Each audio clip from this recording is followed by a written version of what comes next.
I never thought my own family would betray me like this. I always believed that, no matter what, they would be fair, that they would at least respect me. But I was wrong. So wronged. It all started when my parents decided to expand their business. They own a small family-run company, and for as long as I can remember, they talked about turning it into something bigger. My sister and I grew up hearing about their dreams. How one day, we could take over and make it even more successful. When I graduated, they offered me a position in the company. It wasn't a high-paying role, but I didn't care. I was excited to contribute, to prove myself. My sister, who was a few years older, had already been working there for some time. And from what I could tell, she was doing well. She had a nice car, moved into a fancy apartment, and never seemed to struggle financially. I assumed she was getting paid well, but I never thought to ask. After all, why would I? I was focused on working hard and earning my place in the company. That was my mistake, assuming everyone was being treated fairly. For months, I dedicated myself to the business. Late nights, early mornings, weekends spent handling extra tasks. I went above and beyond because I thought I was building something that would eventually be mine too. But then, one day, I overheard something that made my stomach drop. My sister was talking on the phone, laughing, saying something about a huge payment she had just received. I remember the exact words. "Yeah, Mom and Dad just sent it over." Crazy, right? So much for struggling at work, huh? I froze. Payment? What payment? I brushed it off at first, thinking maybe it was a bonus or something. But something about the way she said it didn't sit right with me. So, later that night, I decided to ask my parents about it. I wasn't expecting a confrontation. I wasn't even mad at that point. I just wanted to understand. But when I asked them, my mother scoffed, shaking her head like I had said something ridiculous. "Your family," she said, as if that explained everything. "Family doesn't work for money. We all help each other out. That's just how it is." I stared at her, completely speechless. If working for free was normal, why was my sister getting paid? And that's when I heard a ding, the sound of a notification. My sister smirked, glancing at her phone.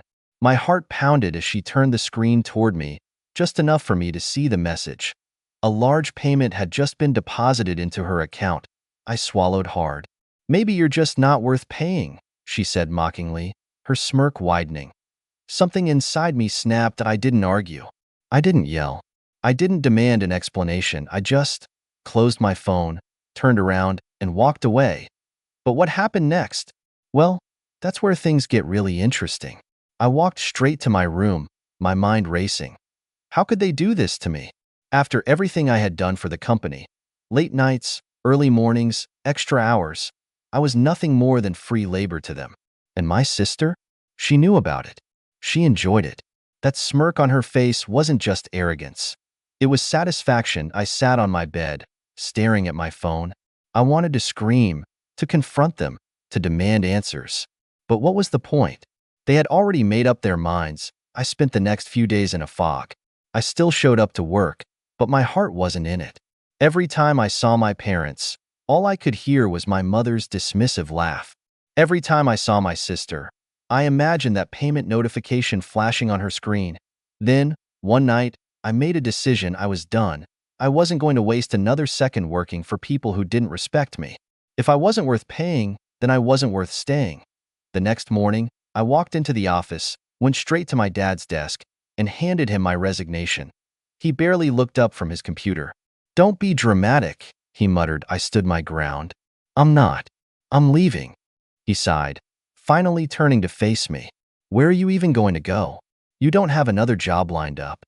You don't have a plan." And he was right. I didn't. But I gave them one last glance, then walked out the door. I didn't even take my personal things. I just left. And for the first time in a long time, I felt free. But what I didn't realize was that my departure would set off a chain of events that none of us saw coming. For the first few days, I felt lost. I had no job, no income, and no real plan. But strangely, I didn't regret leaving. If anything, I felt relieved. Like I had finally taken control of my own life instead of being a pawn in someone else's game. I spent the next week applying for jobs, updating my resume, and figuring out my next steps. I didn't talk to my family at all. Not a single call, not a single text. And they didn't reach out either to Aita first. That hurt. But then I realized, if they didn't care enough to check on me, why should I care about them? Then, something unexpected happened. Late one night, I got a message from an old colleague, someone who had briefly worked at my parents' company before quitting out of frustration. "Hey, I heard you left. Good for you. By the way, you might want to check the company's finances. Something weird is going on." I frowned. Weird how? Just look into it. Trust me. I had no idea what they were talking about, but my curiosity got the best of me. I still had access to some of the company's financial records. My parents had never bothered revoking my login. So, out of sheer curiosity, I decided to take a look. What I found made my blood run cold. There were massive payments going out, way more than what my sister should have been getting. Not just her salary, but bonus after bonus, all marked under vague descriptions like consulting fees and special allowances. But that wasn't even the worst part. Some of the transactions were under my name, payments that I never received, money that should have been mine, but had clearly been funneled elsewhere. And if I was right about where it was going, then my parents weren't just being unfair, they were stealing from me. I sat there, staring at the screen, my heart pounding. This wasn't just favoritism. This wasn't just my parents refusing to pay me. This was straight-up fraud. They had been using my name to move money, money that was never actually deposited into my account. And judging by the dates, this had been happening for months, maybe even years. I took a deep breath and scrolled further. The transactions all led back to one account, an account that, unsurprisingly, belonged to my sister. All those fancy things she had, the car, the apartment, the expensive vacations, they weren't just from her salary. They were partially paid for with money that was supposed to be mine. I felt sick. I wanted to storm into that office and confront them. I wanted to scream, to demand answers. But I knew better. If they were willing to steal from me, there was no telling how far they'd go to cover it up. So instead, I took screenshots. Every transaction, every fraudulent payment. I backed up everything onto a private drive and even sent copies to a trusted friend, just in case something happened to my files. Then, I sat back and thought I had two options. Point one, I could confront them directly, but they would just deny it, twist the story, and make it seem like I was overreacting. Or two, I could hit them where it really hurt, their reputation, their business, their money. And the more I thought about it, the more I realized this wasn't just about getting back what was mine. It was about making them pay. So I made a plan. And when the time came, they never saw it coming. I spent the next few days preparing carefully. First, I contacted an accountant I knew, a former employee of my parents' company who had left on bad terms. I showed them everything I had found. Their reaction? Pure shock. "This is serious," they said. "If they're moving money under your name without your consent, that's fraud. And if they're using company funds for personal expenses, that could be embezzlement." That was exactly what I needed to hear. Next, I reached out to a lawyer. I explained everything, showed them the records, and asked what my options were. Their response was even better. "You have a solid case. If you take legal action, you could recover the stolen money and possibly even take down the company." That's when I knew. I wasn't just going to expose them. I was going to destroy them. But before I made my move, I wanted to do one last thing. I wanted to see if they would admit to it. So I arranged a casual visit home. My first time seeing them since I had quit. When I walked through the door, my mom barely looked up from her phone. My dad just nodded. And my sister? She had that same smug expression she always wore, like she had won. I sat down at the dining table, cleared my throat, and said as casually as I could, "So, I've been going through my finances. Found something interesting." My mom raised an eyebrow. "Oh, yeah," I said, leaning forward. "Apparently, I've been getting paid this whole time. Except, I never saw a cent of it. Weird, right?" Silence. Dumb. Why? Dad's expression didn't change, but I saw his jaw tighten. My mom shifted slightly in her chair. And my sister? She was suddenly very interested in her phone. That was all the confirmation I needed. I let the silence drag out before finally standing up. "Anyway, just thought I'd mention it. I'm sure the authorities will find it just as interesting as I did." My mom's head snapped up. "What?" I smiled. Oh, didn't I mention? I spoke to a lawyer and an accountant. And, well, let's just say things are about to get very interesting. Then I turned and walked out. And that was when everything truly started to fall apart. I didn't look back as I walked out of that house, but I knew. I just set a fire that couldn't be put out. The first sign of panic came that very night. My phone buzzed repeatedly, calls from my mom, my dad, even my sister. I didn't answer a single one. Then came the texts. Mom, we need to talk. Don't do anything stupid. Dad, let's be reasonable about this. Family issues shouldn't be handled this way. Sister, you're being dramatic. It's not a big deal. Not a big deal. They had been stealing from me, using me like free labor, and funneling my money into my sister's account. Now that I was standing up for myself, they wanted to play the family card. Too late for that. The next morning, I met with my lawyer again. I officially filed a lawsuit against my parents' company for fraud and financial misconduct. My lawyer assured me that, with the evidence I had, they wouldn't just have to pay me back. They could face serious legal trouble. And I wasn't the only one who had issues with them. I started reaching out to old employees, people who had left the company because of shady practices. It didn't take long to find others who had been underpaid, overworked, or even scammed by my parents. Word started spreading. Then came the real explosion that a week later, an anonymous whistleblower, not me, I swear, leaked the financial documents I had found. The information somehow made its way to a business watchdog website. And just like that, my parents' company was under public scrutiny. Clients started pulling out. Investors started backing away. The reputation my parents had spent years building, it was crumbling overnight. And my sister, her precious bank account, the one filled with money stolen from me, it was frozen. Then, just when I thought things couldn't get any worse for them, the authorities got involved. The investigation moved fast. Too fast for my parents to cover their tracks. One morning, I woke up to the news. My parents' company was officially being audited for financial fraud, and it got worse for them. Turns out, the money funneled through my name wasn't the only shady thing they had done. As investigators dug deeper, more skeletons came tumbling out of their closet. Unreported income, tax evasion, misused company funds. IT was a mess. And then, one morning, my sister called me. For the first time in weeks, I actually picked up. "Are you happy now?" she snapped. "You ruined everything." I almost laughed. "I ruined everything? You and Mom and Dad stole from me, lied to me, used me, and you think I'm the problem?" "It wasn't stealing," she shot back, her voice cracking. "It was just reallocating.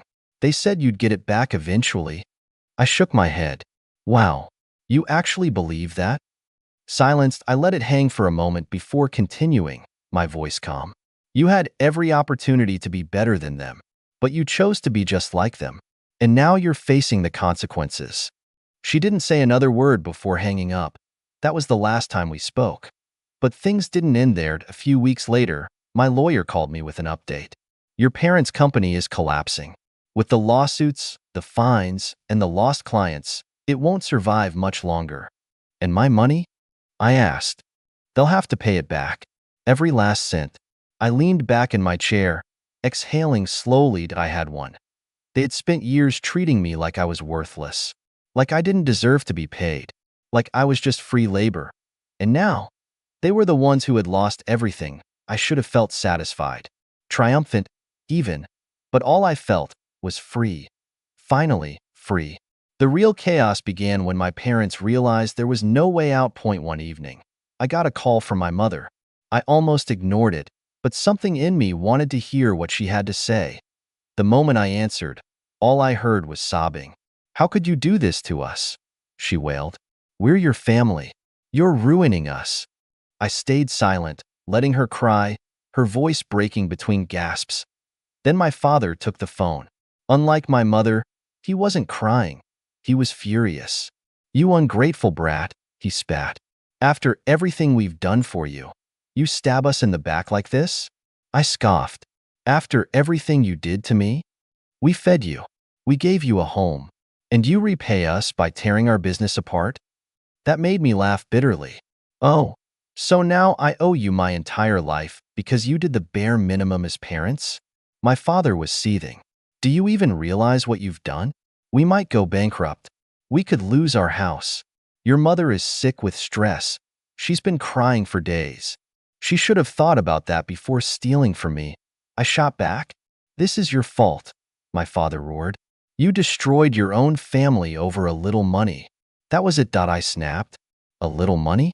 You stole years of my pay. You used me to cover your tracks. You let my sister live like a queen while treating me like a servant. And now you want sympathy? My voice was shaking with rage, but I didn't stop. You chose this.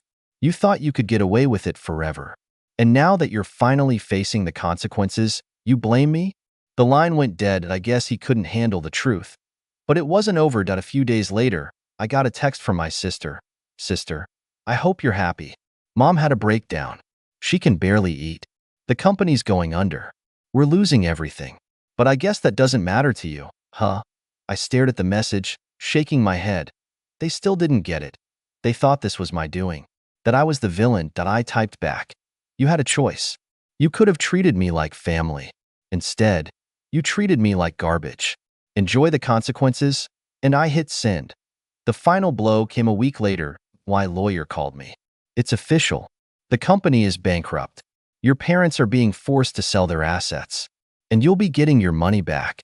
I nodded, taking it all in. I had one. A few days later, I drove past my parents' office. The building was empty. A for sale sign stuck in the dirt. My childhood home? Also on the market. Everything they had built, the empire they had controlled, was gone. It didn't take long for the rumors to start spreading. Their once reputable company was now a cautionary tale of greed, deceit, and shattered family bonds. Clients who had trusted them for years were filing complaints. Employees who had been with the company for decades were getting settlements. And the press? They were all over it. The scandal made headlines. But it wasn't just the company that had fallen apart. The family was unraveling too. Weeks passed, and I still couldn't bring myself to reach out to them. I knew it was over. There was no fixing what had been broken. Then one afternoon, my phone buzzed again. It was my mother. This time, I answered. We've lost everything, you know, she said, her voice devoid of emotion. The house is gone. The company is gone. Your father, he's drinking more than ever. I don't know what to do anymore.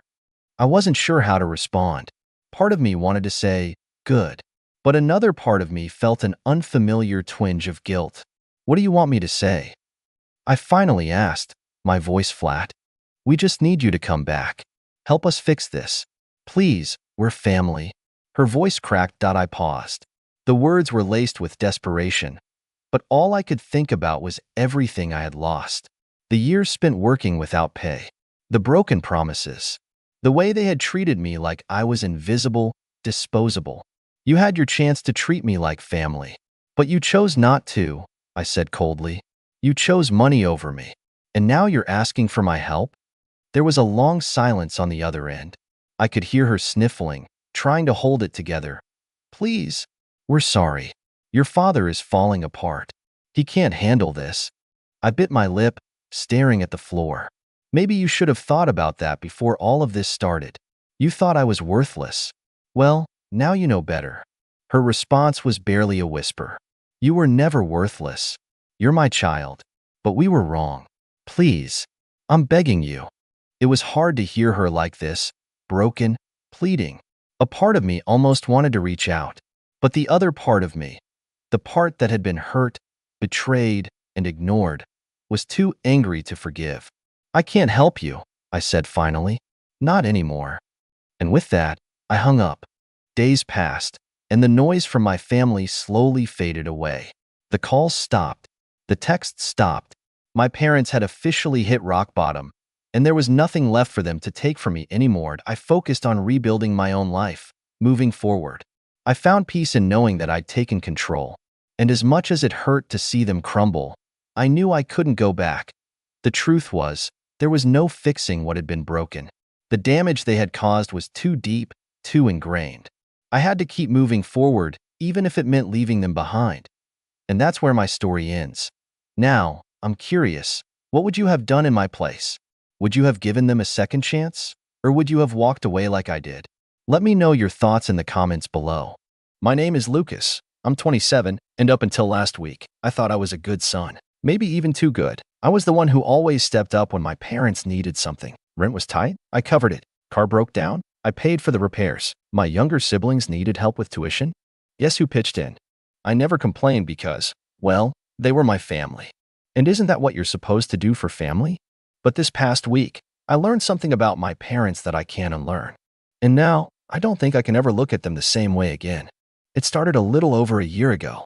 My parents were struggling, bills piling up, mortgage behind, utilities threatening shut-off. My dad had a decent job, but my mom hadn't worked in years, and they were terrible at managing money. Every couple of months, there was some emergency, a broken water heater, unexpected medical bill, something. And every time, they turned to me. At first, I didn't mind. I make good money, I'm in tech, and while I'm not swimming in millions, I do well enough. And I grew up watching my parents stress over money constantly, so if I could help make their lives easier, why wouldn't I? Then, the helping became an expectation. It wasn't, Lucas, we're in a tough spot. Is there any way you could help this month? It became, Lucas, our rent is due next week. Just send the money to mom's account like last time. No discussion. No asking. Just a demand, like I was their personal ATM. At first, I brushed it off. They were my parents, after all. I figured if this was what I had to do to keep them from losing their house, so be it. But over time, it started to eat at me. The entitlement. The lack of gratitude. The way my younger siblings, both in their early 20s, both still living at home, never seemed to contribute a single cent. My brother was always out with friends, always wearing new clothes, while my sister had this elaborate skincare routine that easily cost hundreds.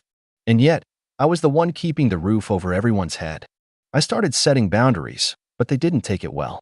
One time, I told my dad I could only cover half the rent that month, and he got angry. Not disappointed, not stressed, angry. He ranted about how I owed them for raising me, how parents sacrifice everything for their kids, and now that I had money, it was my turn to give back. That argument stuck with me, but like a fool, I still sent the full amount. Then last week happened. I was talking to my sister over text, just casual conversation, when she mentioned something about a resort. I asked her what she meant, and she went suspiciously quiet. A minute later, she sent, "Wait, you don't know?" "No what?" She didn't respond after that. But something felt off. I called my mom. She didn't pick up. Called my dad. Straight to voicemail. Called my brother. Nothing. Finally, I texted my sister again. "What are you talking about? Where is everyone?" That's when she sent me the photo. It was my parents, my brother, my sister, all lounging by a pool. A luxury resort. The kind of place you see in travel ads with pristine beaches and personal cabanas. Drinks in hand, sunglasses on, all smiles. I stared at my screen for a long time. I scrolled back through my messages with my mom. Just 3 days ago, she told me they were struggling with bills again. That things were tight. That they might not make rent this month. And yet, there they were. On vacation. Without me. I felt. I don't even know what the word is. Betrayed? Stupid? Furious? I waited a few hours before calling my mom again. This time, she picked up. She sounded annoyed, like I was inconveniencing her. "Lucas, I can't talk right now. We're at dinner," she said, laughter in the background. I kept my voice steady. "Where are you?" Silence. Then, "What do you mean?" "I mean, where are you?" "Because from what I can tell, you're not at home struggling to pay bills. You're at a resort. That I assume you paid for with the money I sent you." A long pause. Then she sighed, like I was a child throwing a tantrum. "Lucas, we needed this trip. We've been so stressed. You don't understand what it's like, holding this family together." I almost laughed. "Holding it together? You mean me holding it together? I pay your rent. I pay your bills. And you didn't think I'd find out?" Her tone immediately changed. "Lucas, don't be dramatic. It was just a little getaway." "A little getaway?" "Mom, it's an all-inclusive resort. You told me you couldn't afford rent this month." Then she said the words that changed everything. "You would have ruined the mood." I sat there, gripping my phone so tightly my fingers ached. "Excuse me," I said quietly. She huffed. "You've been so negative lately, always making a fuss about money. We didn't want to deal with that energy. We needed this to relax." I was speechless. Then she said, as if to soften the blow, "Look, I'll make it up to you, okay? Maybe next year we'll take you along. But this trip, This one was just for us. For a long moment, I didn't say anything. Then I hung up, and I started planning. Because if they thought they could take advantage of me forever, they were very mistaken. I didn't respond to any of my mom's follow-up texts that night. Not the half-hearted, "Don't be mad," or the guilt-trippy, "After everything we've done for you." I just let them sit there, unread, while I stared at my ceiling, running through every single time I bailed them out, every overdraft fee I covered, every last-minute emergency I saved them from. Every time I told myself, it's just money. They're family. But it wasn't just money. It was respect. And they had none for me. The next morning, I woke up to over a dozen missed calls from my parents. My dad had finally joined in. His texts were angrier. Short, blaming me for overreacting and telling me to grow up. My mom's were softer, trying to smooth things over. Neither of them apologized. I took my time getting out of bed, made coffee, and sat at my kitchen table, scrolling through their messages like they were from complete strangers. And in that moment, something shifted in me. I was done. I wasn't going to argue. I wasn't going to demand an explanation. They knew what they did, and they weren't sorry. The only thing left to do was make sure they never took advantage of me again. Step one was easy. I cut them off. Not dramatically. No big confrontation. No screaming. I simply logged into my banking app, went to the automatic transfer I had set up to send them money every month, and canceled it. Then I blocked them. Not forever. Just long enough for them to feel it. I knew how this would go. The rent was due in a week. They'd spent my money on their little luxury vacation, which meant they had nothing left to cover their actual expenses. And sure enough, 3 days later, my mom's number, blocked but still visible in my call logs, was blowing up. By the end of the week, she was leaving frantic voicemails. "Lucas, please, we need to talk. We might lose the house. You can't do this to your family. Please, honey, just call me back. We didn't mean to hurt you." Then my dad, "You're being childish. You're punishing us over nothing. Pick up the phone, Lucas." I ignored every single one. Then came my siblings. My sister texted first, "Mom and Dad are freaking out. Just talk to them." Then my brother, "Dude, you're taking this way too far." Too far? I almost laughed. They weren't worried about me. They weren't apologizing for what they did. They were just panicking because they needed money. And I had no intention of helping them this time. A few more days passed, and then I got an email. It was from my mom. The subject line just said, "We need to talk." I debated deleting it, but curiosity got the better of me. I opened it, and what I read made me angry. The email started off almost normal. A fake attempt at reconciliation. "Lucas, we love you. We're sorry you feel this way. Let's talk and fix this as a family." But then, the tone shifted. "We didn't want to tell you this, but we're in a really bad situation. The rent is due, and we don't have enough to cover it. We never thought you'd just abandon us like this. You know we rely on you. Rely on me. Not appreciate me. Not thank you for all you've done. No, just straight up we expect you to provide for us." The next part made my stomach twist in rage. "Your brother and sister are worried about you. They're saying you've changed. That you're acting selfish. Honestly, we're starting to agree. Ever since you moved out, you've been distant. Cold. This isn't who you are, Lucas. We raised you better than this." I slammed my laptop shut. That was it. The final nail in the coffin. They weren't apologizing. They weren't even acknowledging what they'd done. Instead, they were trying to guilt-trip me into bailing them out again. I paced my apartment, hands clenched into fists. It wasn't just the entitlement, it was the sheer audacity. I had given them everything, paid their rent, covered their debts. And when they had extra money, they didn't use it to ease their struggles. They didn't save it. No, they went on a vacation without me. Because apparently, I was the problem. I would have ruined the mood. But now that their little fantasy trip was over and reality was slamming them in the face, suddenly, I was essential. I took a deep breath, my mind racing. I could ignore the email. I could keep them blocked, move on with my life. But something inside me burned for more than just silence. I wanted them to feel this. I sat back down, cracked my knuckles, and started typing. "Mom, Dad," I wrote. "I read your email. I thought about what you said. You're right, I have changed. And I'm finally seeing things clearly. You didn't rely on me. You used me. And you didn't just use me, you disrespected me. You took my money, took my kindness, and then deliberately cut me out when it suited you. Now you're broke. Now you're scared. And suddenly, you love me again? Spare me. I don't owe you anything. I'm not your personal ATM. and I'm done being manipulated. Maybe next time you take a luxury vacation, you should plan for what happens after you land back home. Best of luck figuring it out." I hovered over the send button, and then, with the biggest smirk on my face, I clicked it. 30 minutes later, my sister texted me, "WTF did you say to mom?" She's crying. Then my brother, "Dude, you went too far." And finally, my dad, who had never once begged me for anything before, left a voicemail, his voice shaking with barely concealed anger. "Lucas, listen to me. If you don't fix this, there will be consequences." I replayed the message twice. Consequences? I almost laughed. They still thought they had power over me, that they could threaten me back into submission. That was their final mistake. Because now, I wasn't just walking away. I was about to make sure they never had a hold on me again. I didn't respond to my dad's voicemail.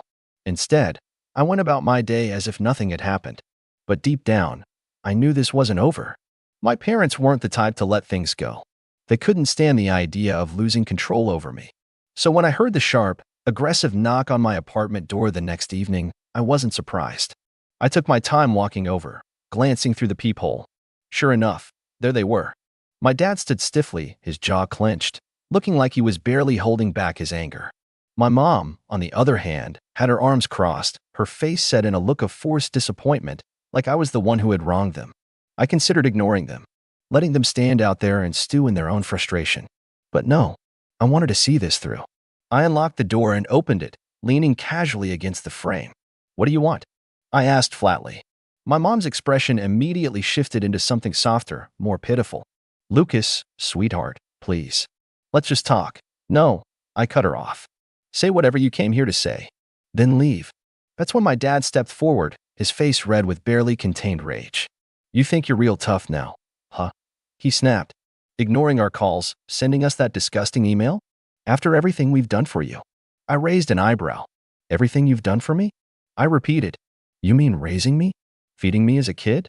Doing the bare minimum that literally every parent is supposed to do?" My mom let out a dramatic gasp, as if I'd slapped her. "How can you be so ungrateful?" she whispered. I almost laughed. "Ungrateful?" I asked. "I paid your rent for a year. I kept food in your fridge. I made sure you didn't end up on the street. And when you finally had extra money, you took a vacation. Without me. And now you're back because you need me to clean up your mess." Neither of them spoke.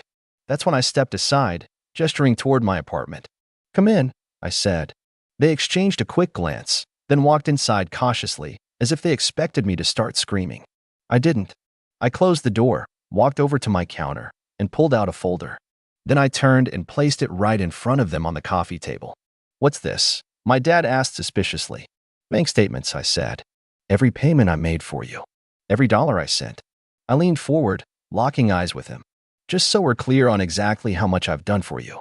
My dad barely glanced at it before scoffing. "Oh, so now you're keeping score?" "Yes," I said bluntly. "Because I need you to understand something. I owe you nothing, and you are not entitled to my money." My mom tried again, her voice soft, pleading. "Lucas, please. We don't have anywhere else to go." I felt a flicker of something, almost sympathy. But then I remembered her words. "You would have ruined the mood." I took a slow breath, then met her gaze. "Maybe you should have thought about that before you made it clear I wasn't part of this family anymore." My dad's patience snapped. "You selfish little brat," he spat. "You sit here in your nice apartment, with your stable job, while your family is struggling, and you just cut us off?" "Yeah," I said simply. My mom covered her mouth like she was about to cry. My dad just shook his head, his whole body trembling with barely controlled rage. Then, out of nowhere, he stormed forward, shoving the folder off the table. The papers scattered across the floor. I didn't move. I didn't even flinch. He wanted a reaction. I wasn't going to give him one.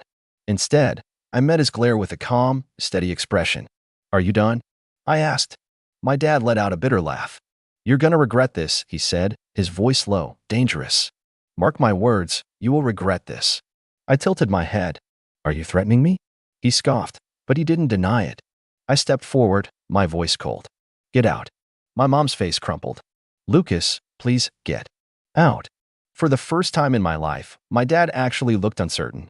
But after a tense moment, he grabbed my mom's arm and yanked her toward the door. "You better hope you never need us for anything," he sneered over his shoulder. I just smiled.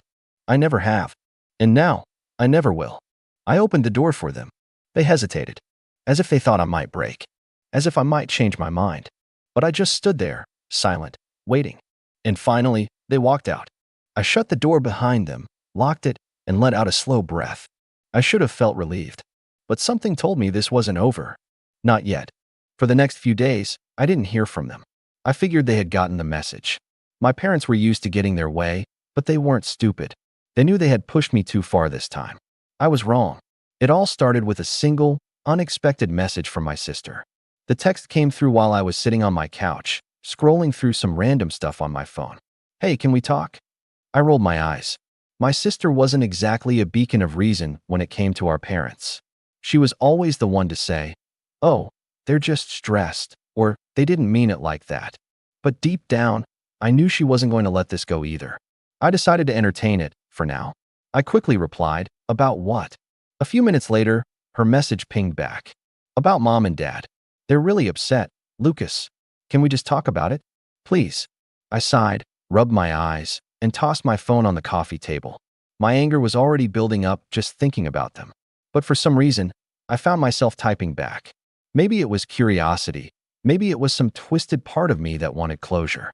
Or maybe it was just the sheer ridiculousness of the situation. What do they want now? She didn't hesitate. "They've been calling me all day.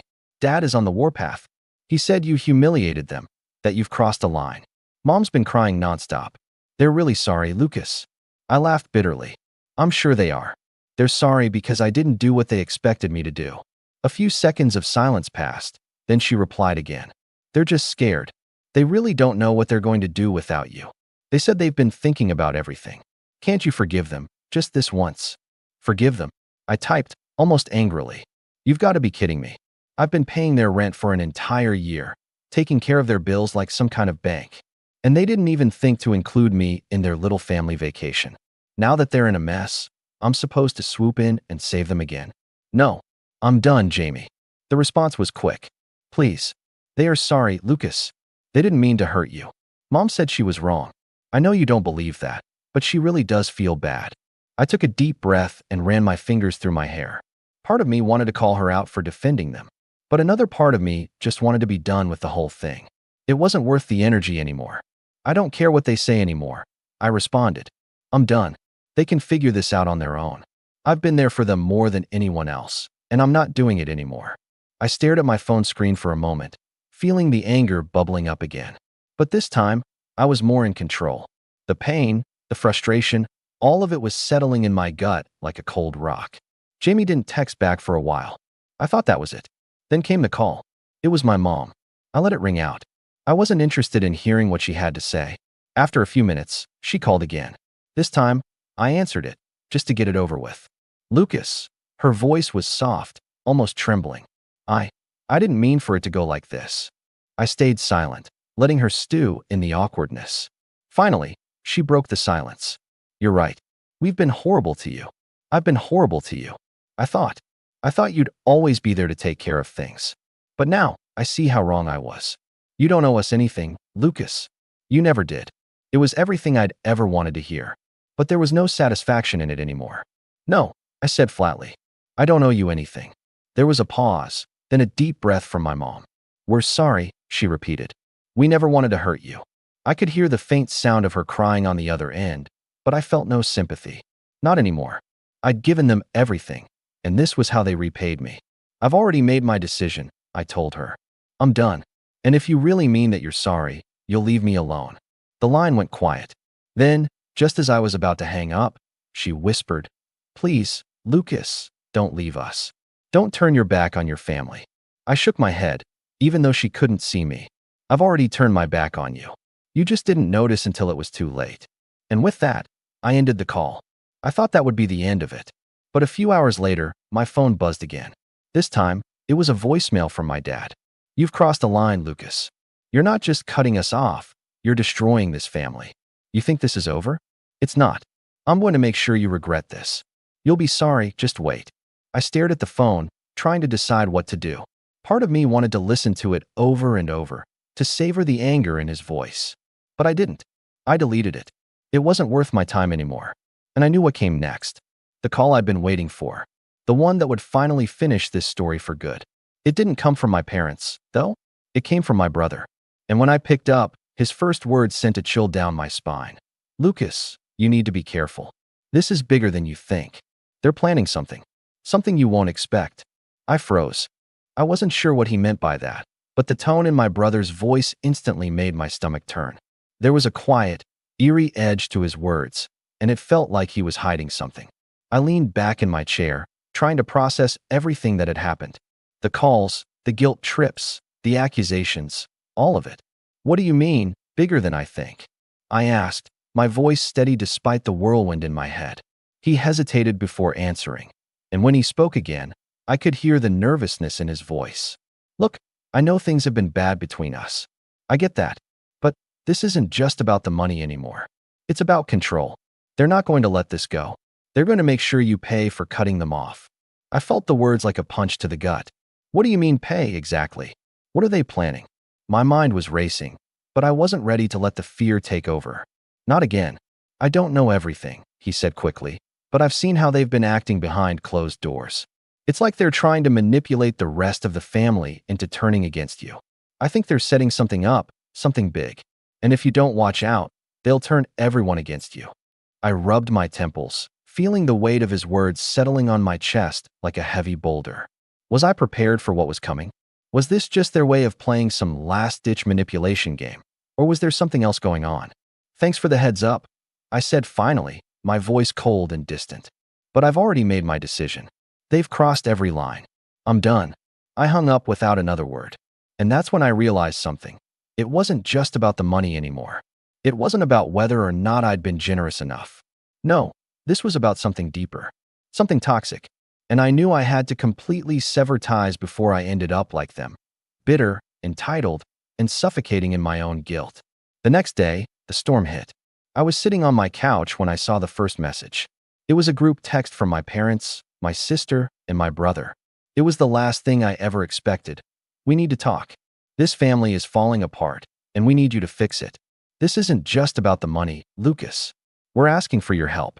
Please, come home and be the man you were. I stared at the screen, my thumb hovering over the reply button. But I didn't respond right away. Instead, I sat there, staring at the message in disbelief. This was it, their final attempt to get me back in the fold. But I wasn't going to fall for it. Not this time. So, I did what I promised myself I'd do. I walked away. Completely. I blocked every single one of them on my phone. I unfriended them on social media. No messages, no calls, no way to reach me. A few days passed in silence. Then, I got an unexpected visit at my apartment door. I opened it to find my parents standing there, looking like two broken people. Their faces were pale, their eyes red and swollen. For a moment, they looked nothing like the people who had raised me. They looked like they'd been defeated, and part of me wondered if they truly had changed.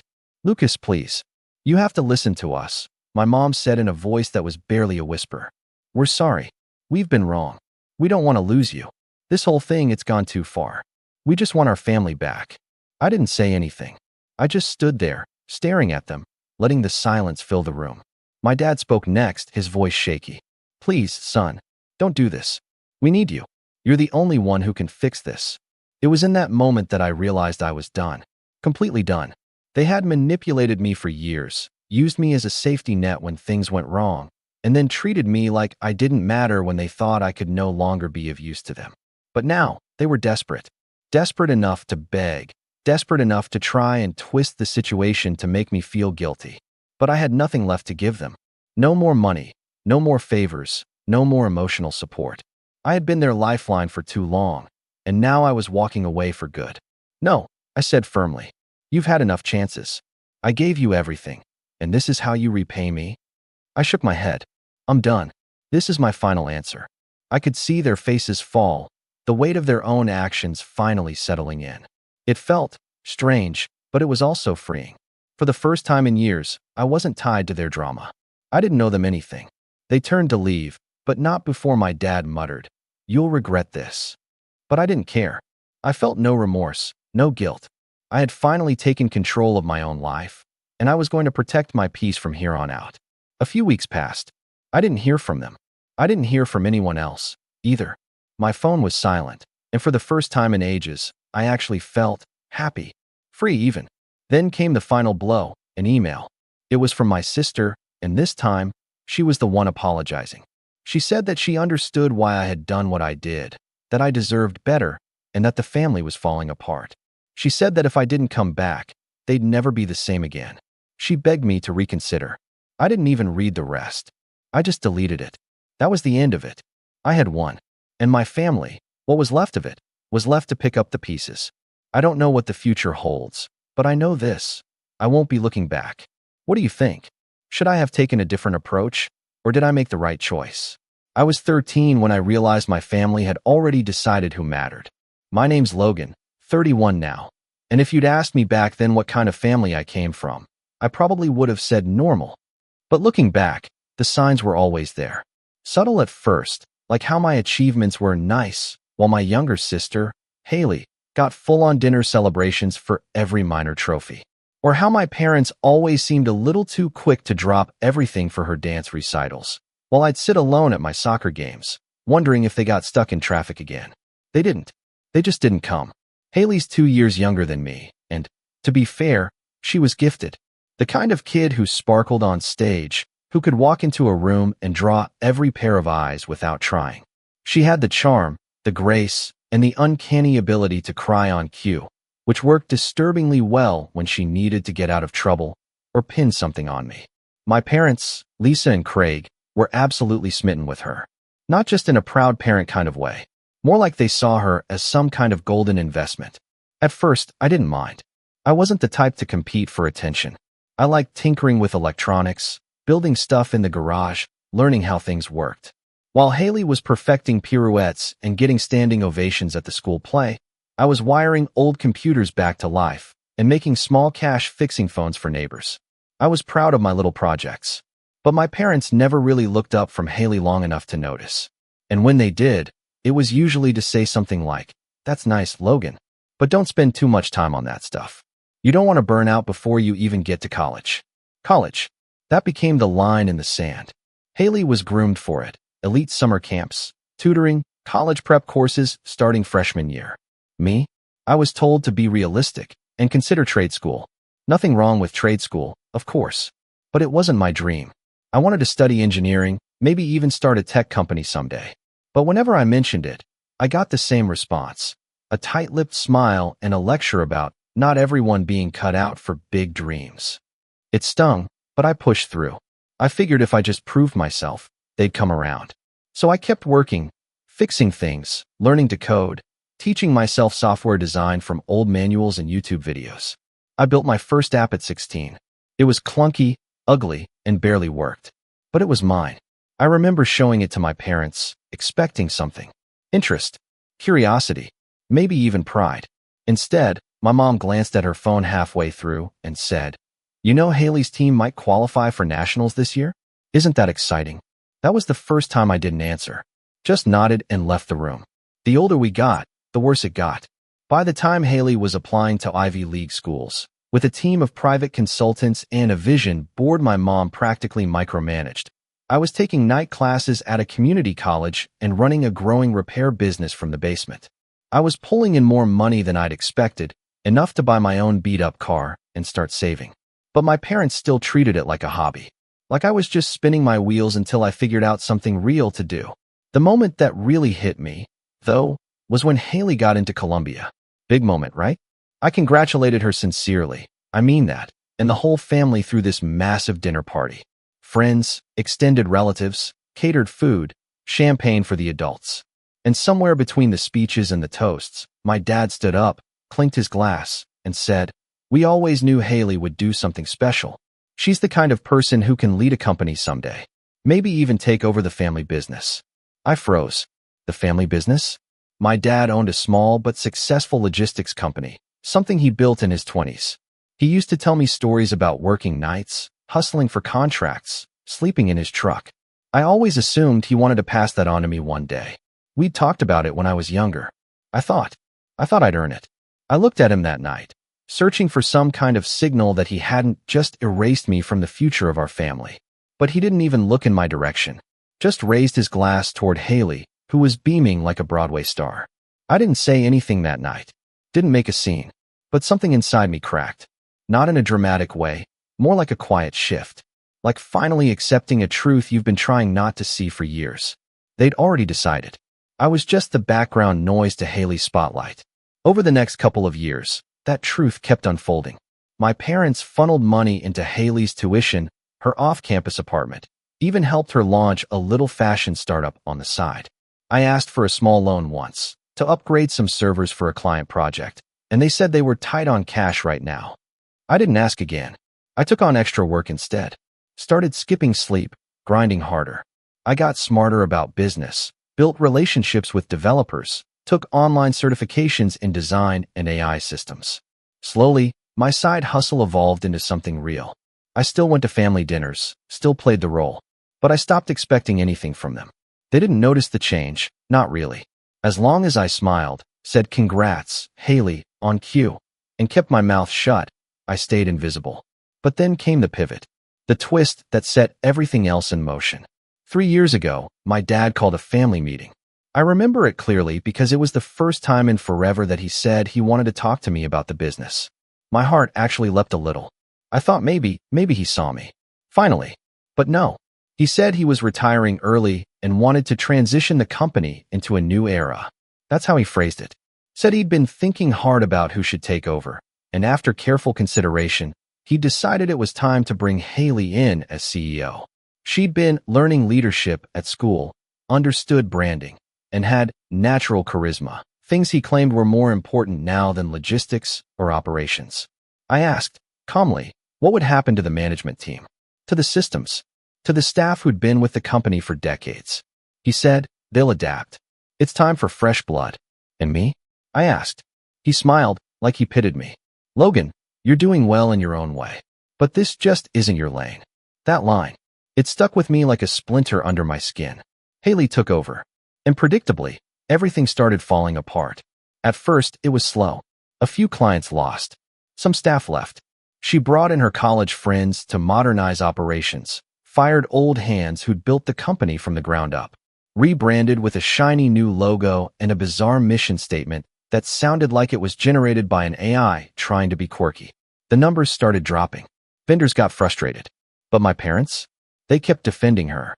She's finding her footing, they said. She just needs time. I stayed quiet, focused on my own projects. My business had evolved into a full-fledged tech consultancy by then, with 5 employees and clients across 3 countries. But I didn't brag, didn't gloat. Still, I watched.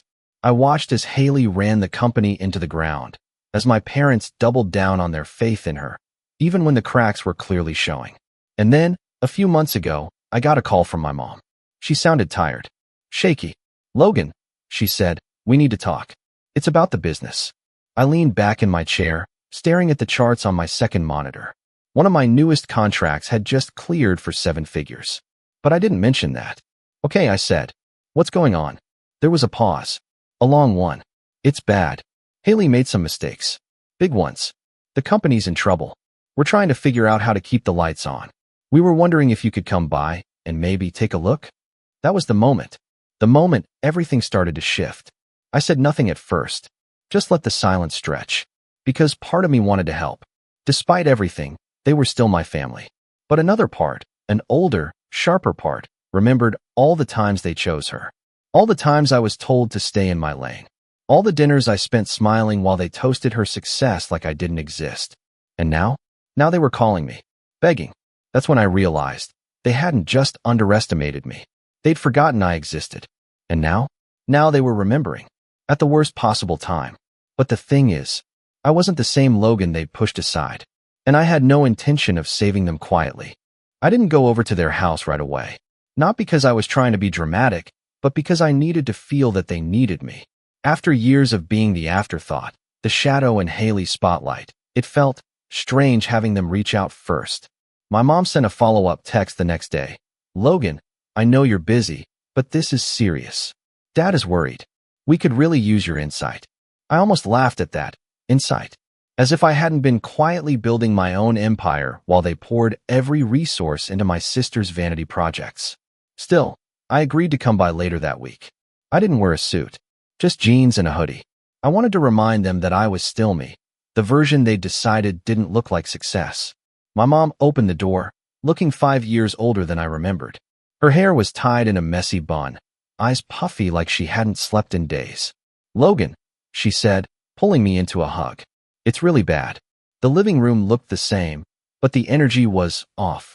My dad was sitting stiff on the couch, staring at a folder like it was full of death certificates. And Haley? She wasn't even there. Apparently, she was meeting with a branding coach that afternoon, which, according to my mom, was crucial. "She's still trying to be optimistic," my mom explained, wringing her hands. "But we've lost 3 major clients in the last 2 months. Payroll bounced last week. And, well, the bank froze our credit line." I kept my face neutral. Inside, I felt a mix of things: pity, vindication, even a sliver of guilt. But mostly, I felt detached, like I was watching a documentary about people I used to know. They laid it all out for me. Haley had taken over 2 years ago.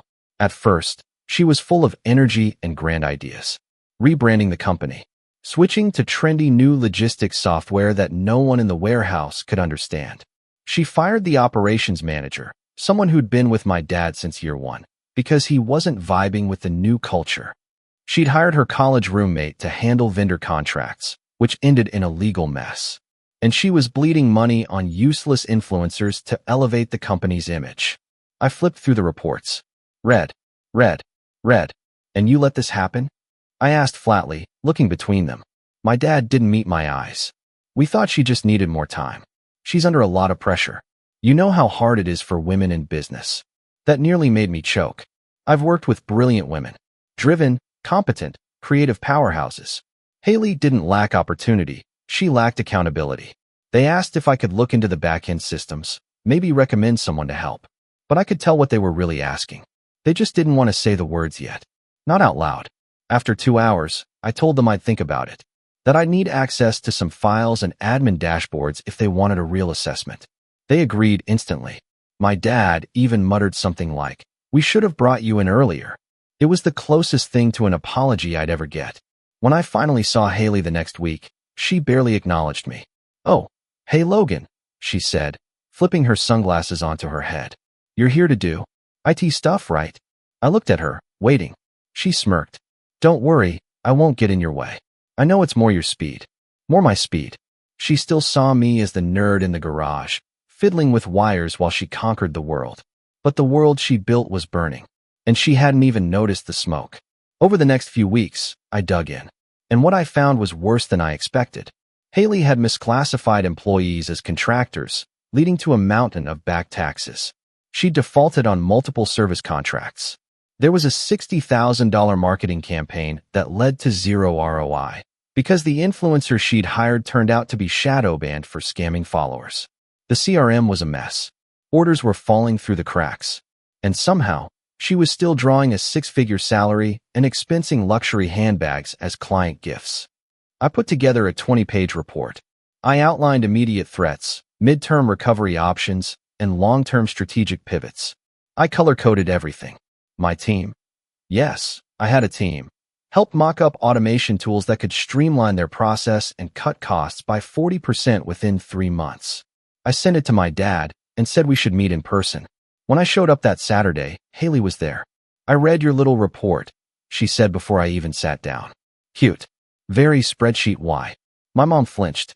"Haley, please." "No, I mean it," she continued, arms folded. "It's all so logical. So binary. But business isn't just numbers, Logan. It's about vision, and relationships, and storytelling." "Haley," I said, calmly, "your storytelling lost the company $300,000 last quarter." She rolled her eyes. "You're just bitter. You always have been. This isn't about saving the company. It's about you trying to prove something." I looked at my dad, at my mom, waiting for them to intervene. They didn't. So I stood up. "You're right," I said. "This isn't about proving anything. Because I already did. I built something on my own. I don't need your validation." I turned to my parents. "But if you want this company to survive, she can't be in charge. Not even on paper. I'll help. But only if I have full control. Operational. Financial. Legal." Haley gasped like I'd slapped her. "You're not serious. You want them to just hand it over to you?" "No," I said. "I want them to save it." "You ran it into the ground. I'm offering to fix it. For a moment, no one said anything. Then my mom stood. Maybe we should talk about this calmly. No, I said. It's not a discussion. It's a decision. My dad looked torn. His pride in Haley was written all over his face. But so was the exhaustion, the fear. And then Haley said the thing that finally snapped the last thread of goodwill I had left. If you do this, she said, pointing at me like a child, I'll tell everyone you sabotaged me, that you planted bad data. I'll go online, Logan. I have followers. You don't get to erase me just because you're jealous. The room went dead silent. And my mom actually looked scared. That's when I realized. They knew. Maybe not everything, but they knew she was unstable, knew she was careless. And they let her do it anyway, because they were too scared of breaking her perfect golden girl image, even as the house crumbled. I'm done, I said quietly. If you want my help, I want it in writing. Full authority. I'll have my lawyer send over a draft. You've got 48 hours. Haley laughed, but there was no real sound in it. Just air and desperation. You think you're better than me? She whispered. No, I said, walking toward the door. I know I am. And then, just before I stepped out, my mom called after me. Logan, please. Don't walk away from us. I paused, but I didn't turn around. Because after everything, they still hadn't said what needed to be said. And until they did, I wasn't coming back. I didn't cry when I left that house. I didn't scream. I didn't throw things or call my best friend or drown myself in whiskey like some dramatic movie character. No, I drove home in silence, windows down, letting the cool wind numb my face. When I got back to my apartment, a minimalist space with more servers than furniture, I sat on the edge of my bed and stared at the wall. It was a weird feeling. Not quite anger. Not quite sadness. Just empty. I guess I'd always held on to this tiny hope that maybe, one day, things would balance out. That my parents would see me, not just glance at me, not just remember to send a birthday text, but really see me. As someone capable. As someone worthy. But what Haley said that day, and how quickly they let her say it, stripped that illusion clean off. They weren't going to choose me. They never had. And it was time I stopped waiting around like some backup quarterback, hoping to get called off the bench. For the first week after that blowout, I didn't do much. My team at the consultancy picked up the slack. I had automated a good chunk of the admin side, and our client base was stable. We were okay. I was okay.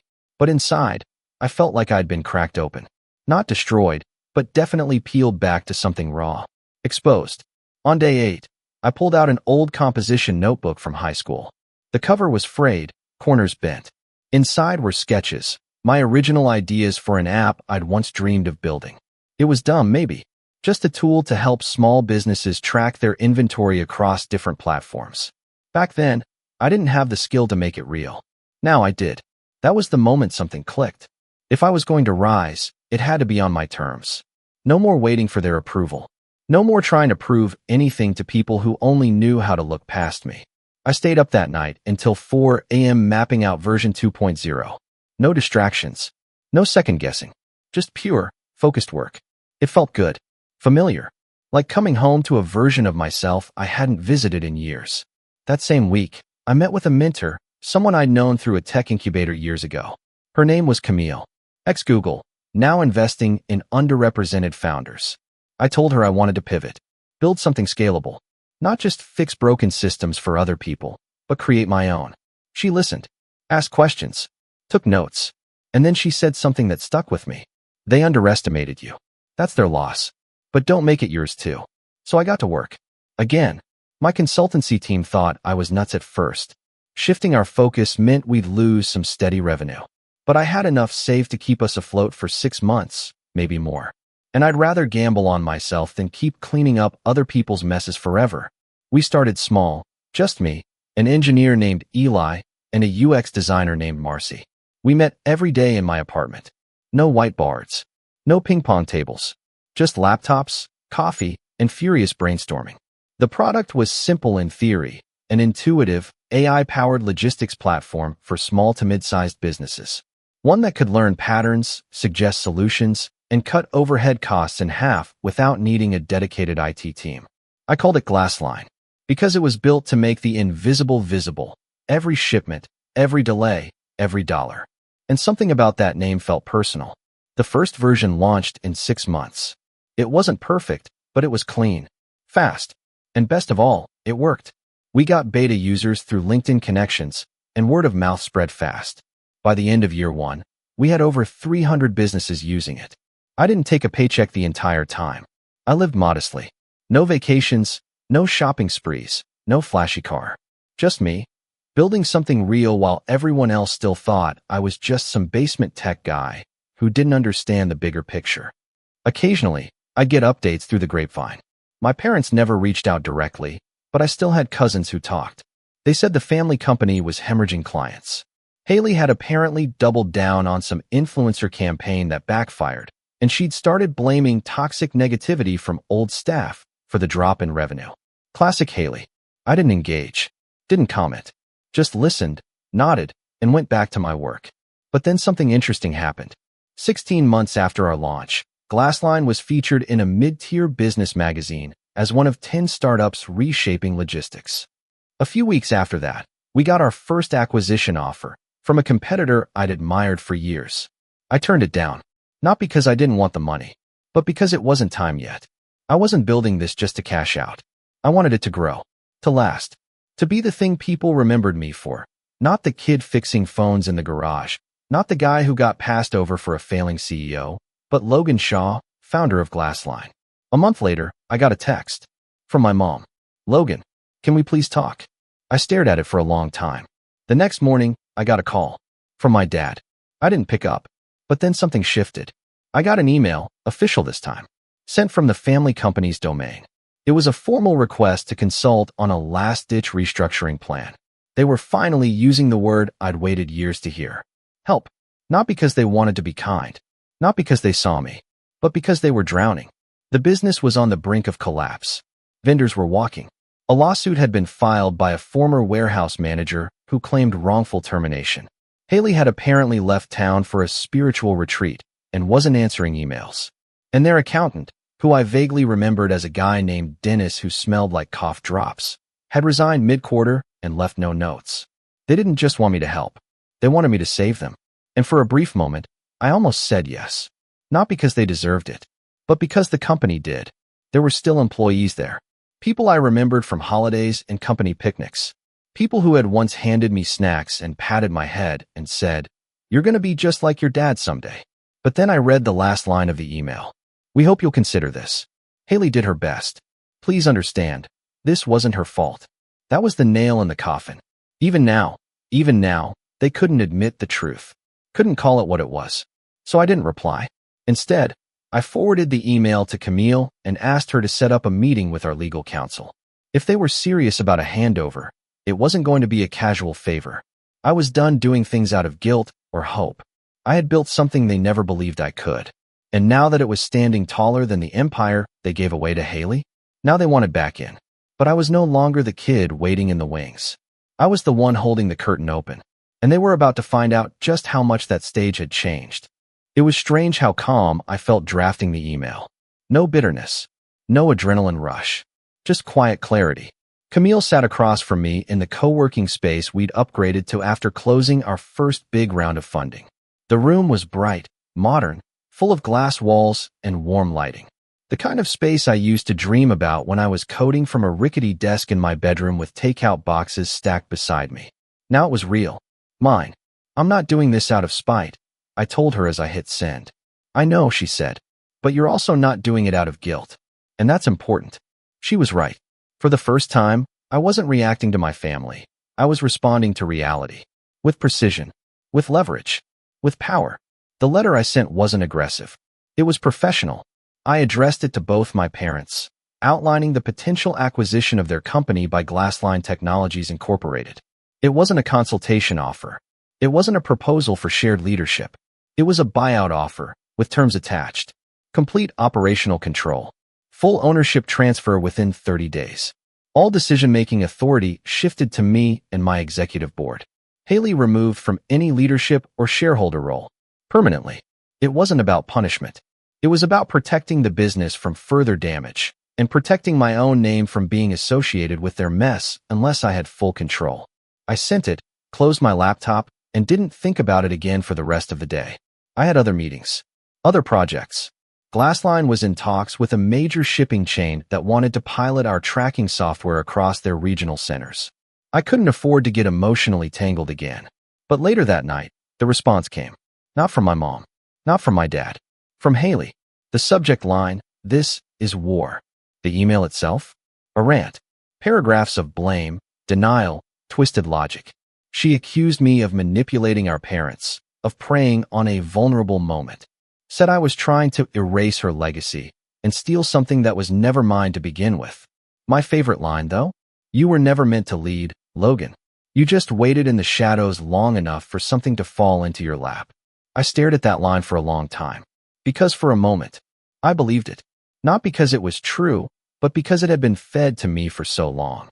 The same script, over and over again. You're not a leader. You're not special. You're not Haley. But then I remembered the nights I stayed up coding while Haley partied.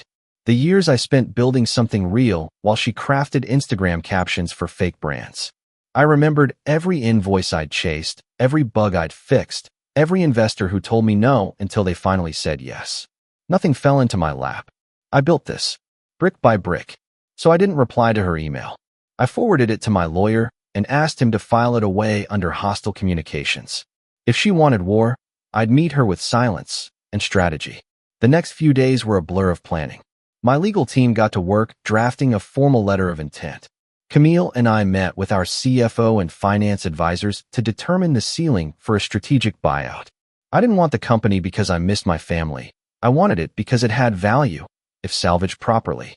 The logistics infrastructure was still solid. The branding was a mess. The client relationships burned, but the bones of the business were there. It could be rebuilt. With the right leadership. I started reaching out to old staff members, quietly. The ones Haley had let go when they didn't align with her aesthetic. They were wary at first, hesitant to talk. But once I explained what I was doing, the responses changed. One by one, they offered to come back. With conditions, sure. But the trust was there. They remembered me. Not as the kid who used to hang around the office on half-days, but as the guy who never talked down to them. Who asked questions. Who actually cared about how things worked. I also tapped my CTO, Eli, to review the failing back-end systems at the family company. He hacked together a demo that showed exactly how our Glassline platform could replace the outdated infrastructure and save hundreds of thousands within a year. It wasn't just about taking over, it was about evolution. Meanwhile, Camille pulled strings with a few silent investors who were interested in expanding our reach. They didn't care about the family drama, they cared about ROI. And if I could secure the acquisition, it would open doors into a different market segment entirely. Things were falling into place. But then came the curveball. My parents requested a meeting. Not over email. Not through lawyers. In person. At the office. Not their crumbling one mine. At first, I hesitated. Every instinct told me it was a trap. Some emotional appeal. Some guilt trip designed to make me flinch. But Camille convinced me to take it. You don't have to agree to anything, she said. But power isn't just about winning. It's about showing up on your terms. So I said yes. They arrived late. My mom looked tired, more than before. Her blouse was wrinkled, and there was a visible stain on her sleeve. My dad looked smaller. Not physically, but emotionally. Like the years had finally caught up with him. They sat across from me in the glass conference room, sunlight casting clean lines across the table. "You've come a long way," my dad said, eyes scanning the space. "I have," I said simply. "Why are we here?" My mom spoke first. "We read the offer. And we're not ready to sign over everything." I waited. Said nothing. "But," she continued, "we're willing to give you partial control. A transition period. 6 months of shared leadership. We think that's fair." I nodded slowly. Then stood up. "Meeting's over." "What?" my dad said, startled. "You don't have 6 months," I said. "You barely have 6 weeks. Your accounts are redlined. Your staff is leaving. Haley's one influencer away from dragging your brand through another PR disaster. And you think this is leverage?" My mom's voice cracked. "Logan, please. It's still our company." "No," I said. "It was. Now it's a sinking ship. And I'm offering you a lifeboat. If you don't want it, that's fine. But don't pretend you're still at the helm." Silence stretched. And then my dad whispered something I wasn't expecting. "She said she'd sue us." I blinked. "What?" "Haley," he said, not meeting my eyes. "She said if we signed the company over to you, she'd sue for emotional damages. Claim we cut her out unfairly. that we destroyed her future. I laughed. Actually laughed. That's rich, I muttered. She destroyed herself. I just offered to clean up. They didn't respond. I softened slightly. I'm not here to hurt her, I said. I'm here to save what's left. But I won't do it half-blind. I won't do it with one hand tied behind my back. They looked at each other. My mom wiped her eyes. Then my dad said, quietly, "We'll talk to the lawyers." That night, I stayed up late in the office. I wasn't celebrating. Not yet. There was too much still at stake. But something inside me shifted. For the first time in my life, I wasn't just fighting for a seat at the table. I was building the damn table. Choosing who sat at it. What the menu was. What the rules were. I had the leverage now. And I was going to use it. Not to destroy, but to rebuild. In my image. My parents signed the papers exactly 12 days after that meeting. It happened on a Wednesday morning, in a lawyer's office overlooking the city skyline. The conference room was quiet except for the shuffling of papers and the occasional click of a pen. My mom didn't look at me. My dad's hand trembled slightly when he signed the last page. Haley wasn't there. She'd refused to attend, sending a furious email the night before that ended with, "You'll regret this. You'll all regret this." But I didn't regret anything. The moment the deal was done, Glassline Technologies officially acquired the family business, renamed it, restructured it, and began the full-scale transformation. We called it ShawLink. Not for ego. For clarity. The old company was tainted, bloated, broken. ShawLink was clean, precise, scalable. And for the first time in its 37-year existence, it was mine. The first thing I did was walk through the old building. It was eerie, dusty corners, empty desks, broken vending machines. Half the warehouse lights didn't even turn on. My dad had once told me this company was his proudest achievement. But under Haley's leadership, it had become a husk. So we gutted it. Not completely, just enough to breathe life back in. We brought in my team from Glassline. They updated the logistics systems, automated half the manual processes, and implemented real-time shipment tracking with predictive delays. It took weeks of working late, weekends included. But the energy was electric. Everyone could feel it. Something big was happening. I personally rehired 5 people Haley had fired. The operations manager, Tim, nearly cried when I walked into the diner he worked at and asked if he wanted to come back. He didn't even ask about salary, just shook my hand and said, "I've been waiting for this day for years." The staff meetings felt different now. No more jargon. No more buzzword-heavy slideshows. We talked numbers, results, strategy, and people listened, not because I demanded it, but because I earned it. And then came the real moment of payoff. 3 months after the acquisition, we landed a contract with a nationwide medical supplier. They needed efficient, discrete distribution across 12 states with zero tolerance for delays. The old company would have buckled under the weight of that request. ShawLink executed flawlessly. And just like that, revenue doubled. Meanwhile, Haley imploded. After the sale, she tried to rally support online, made a long, overly filtered video titled "The Truth About My Brother's Takeover," and painted herself as the visionary who had been cut down by corporate greed and patriarchal control. Her followers, mostly lifestyle fans and wannabe entrepreneurs, sympathized for about a week. Then screenshots surfaced. Emails, invoices, internal memos, leaks from staff who'd had enough. Turns out, trying to be a CEO while running a fashion blog doesn't sit well with actual business people. By the end of the month, her credibility was shredded. She lost sponsorships. Her branding coach dropped her. Even her favorite wellness retreat in Sedona canceled her speaking engagement. She sent me one final message. "Congratulations. Hope it was worth destroying your sister's career for a stupid warehouse." I didn't reply, because it wasn't about her career. It was about everyone else she'd stepped on trying to build it. My parents stayed quiet after the sale. For the most part. I heard from mutuals that my mom was embarrassed to go to her book club, that my dad stopped talking about the business at all. They hadn't just lost the company, they'd lost the illusion. For years, they thought they were shaping a dynasty through Haley, but they were just propping up a house of cards. 6 months after the acquisition, my dad called. I let it go to voicemail. His voice was low, worn down. "Logan, I just wanted to say, I saw the article in Forbes. You're doing something incredible. I'm sorry I didn't believe in you sooner." That should have hit me hard. It didn't, because by then, I didn't need it. I'd already won. Not just the company, not just the success. I won back myself. The version of me I used to bury for their comfort. The kid who fixed old phones and drew app sketches in composition notebooks. The teenager who swallowed his pride every time they said, "Be realistic." The man they tried to pretend was just doing okay in his own little way. He wasn't little anymore. He was the reason hundreds of people had jobs, families had income, and vendors were getting paid on time. And they knew it now. Everyone did. We held a relaunch event at the new headquarters, a modern facility on the outskirts of the city. It was sleek, energy efficient, and equipped with tech that made our old warehouse look prehistoric. Clients flew in from all over the country. We unveiled our new partnerships, presented future expansion plans, and celebrated the next chapter of Shawlink. I stood on the main stage at the end of the night. No script, no slides, just a microphone and a packed room. "I want to thank everyone who believed in the work before the world did," I said. "To the ones who stayed loyal, who got back up after every setback, who made something out of nothing. We did this together." The applause was thunderous. I stepped off stage and walked out into the cool evening air. There were stars overhead. Quiet. Clear. And for the first time in years, I wasn't carrying anything. No bitterness. No need for revenge. Just peace. And that, I think, was the real win. Because in the end, they didn't just underestimate me. They handed me the keys to prove them wrong. And I did it. Silently. Relentlessly. Without permission.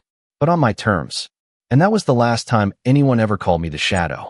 I was 9 years old the first time I realized my parents didn't see me the same way they saw my brother. His name is Derek, 2 years older than me, better looking, louder, more athletic, and as my mom used to joke, born lucky. I'm Jim. I'm 33 now, and if you ask anyone who knew us growing up, they'd probably describe me as the quiet one, or the other one. Derek got the spotlight, the applause, the proud smiles. I got polite nods and an occasional, "That's nice, honey," before the conversation turned back to whatever amazing thing Derek had done that day. It wasn't always cruel. At least not at first. It was more like indifference. The kind that wraps around you slowly, like a draft you don't notice until you're shivering. We grew up in a middle-class suburb in Illinois. My dad was an accountant, stern, quiet, rarely home before 7. My mom stayed at home, and everything revolved around Derek. If he had a baseball game, dinner waited. If he forgot his science project, she'd rush to the school with it, still in her slippers. When I got a perfect score on a math test, she glanced at it and said, "Good job," then went back to watching Derek's highlight reel. I used to tell myself it wasn't favoritism. That maybe Derek just needed more attention. Maybe I didn't ask for enough. Maybe if I tried harder, scored higher, won more trophies, smiled more, they'd see me too. I tried. I really did. I joined the chess club, then mathletes, then the debate team. I placed nationally twice in high school, once in debate, once in a programming competition. My mom's reaction? "That's nice, but Derek got a B+ in chemistry. Can you believe it? That class is brutal." My dad didn't say anything at all. Derek, for his part, wasn't a monster. At least not then. He was charming, confident, and effortlessly likable. He knew how to work a room. Teachers adored him. Coaches practically worshipped him. He got drunk at a party junior year and wrecked his friend's car into a fence. My parents blamed the fence. "Those people shouldn't have put it so close to the road," my mom muttered, arms folded, defending him to the police like a lawyer on payroll. He didn't even get grounded.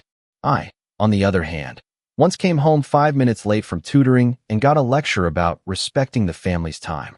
When I tried to push back, Mom snapped, "Don't you dare act like Derek. You're better than that." I remember staring at her, stunned, thinking, "Better? You don't even see me." That was the first time I felt it. Not just the unfairness, but the cold weight of being invisible. By the time we were in college, the difference in treatment was so blatant, it was almost comedic. Derek got a full ride, not academic, not athletic, just fully paid by my parents. He wanted to find himself, so he changed majors 3 times, dropped classes mid-semester, and spent 2 years abroad studying business, which mostly meant traveling through Europe on my parents' dime. He sent them selfies from beaches and bars. They hung each one on the fridge like he was solving world hunger. Me? I got partial scholarships, worked 2 part-time jobs, and still graduated a year early. I taught myself coding between shifts at the campus coffee shop, pulling all-nighters in the library while Derek was in Prague networking. When I asked for help with rent one semester, Just one semester, my dad sighed and said, "We can't keep bailing you out, Jim. You're an adult now." Bailing me out. I didn't drink. Didn't party. Never got in trouble. I just wanted to keep the heat on in December. I moved out the day after graduation and never looked back. Didn't even wait for the ceremony. My parents didn't notice until I mailed them my diploma. Over the next decade, I threw myself into work. No backup. No safety net. Just me, my laptop, and a whole lot of resentment I tried to bury under 16-hour days. I started a company at 24. Nothing flashy at first. Just a small app to help freelancers manage invoices and time tracking. It caught on. Slowly. Quietly. Then fast. I didn't tell my family. Not when we hit 100K users. Not when we got funding. Not even when we were featured in a Forbes Startups to Watch list. I didn't need their approval anymore, I told myself. But deep down, I think I just didn't want to give them a reason to come back into my life. Not until I knew who I was without them. Fast forward to this past Christmas. I hadn't been home in years. Not since Derek's wedding, which was a whole other story. But this time, my mom called me 3 weeks out and said, "It's been too long. We're doing a family dinner. Everyone's coming. Even your cousin Jackie is flying in from Oregon." I hesitated. Then she added, "Derek's bringing his new girlfriend. She's very classy." Of course he was. I don't know why I said yes. Maybe I wanted to see if things had changed. Maybe I wanted to believe they could. Maybe I was just tired of carrying that invisible weight around and thought one dinner wouldn't kill me. I rented a car. Drove 4 hours in the snow. Wore a new blazer. I even brought a bottle of nice wine. Real nice, not gas station holiday red. I practiced small talk in my head. Smile. Nod. Don't start anything. The house hadn't changed much. Same green shutters, same worn welcome mat. My mom greeted me at the door with a tight hug and a distant, "Oh, you're thinner than your photos." Derek came bounding down the stairs like a Labrador, arms wide. "Jimmy, look at you, man." I smiled, shook his hand. "Hey, Derek." His girlfriend, Melanie, was tall, graceful, and clearly used to being photographed. She gave me a once-over and said, "You're the tech guy, right?" "I guess," I said. Dinner was roast beef, mashed potatoes, and a dozen side dishes I barely remembered liking. We were all crammed into the dining room. 12 people elbow to elbow, laughter bouncing off the walls. Derek dominated the conversation, as usual, telling a long-winded story about how he almost met Mark Cuban at some charity golf event. My mom clapped like he'd won a Pulitzer. My dad chuckled politely between sips of scotch. I mostly stayed quiet, ate slowly, nodded when spoken to, until Jackie, bless her, turned to me mid-meal and said, "So what have you been up to, Jim? I heard your app did pretty well."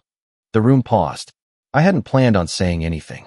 I was going to let the night pass like all the others, unnoticed.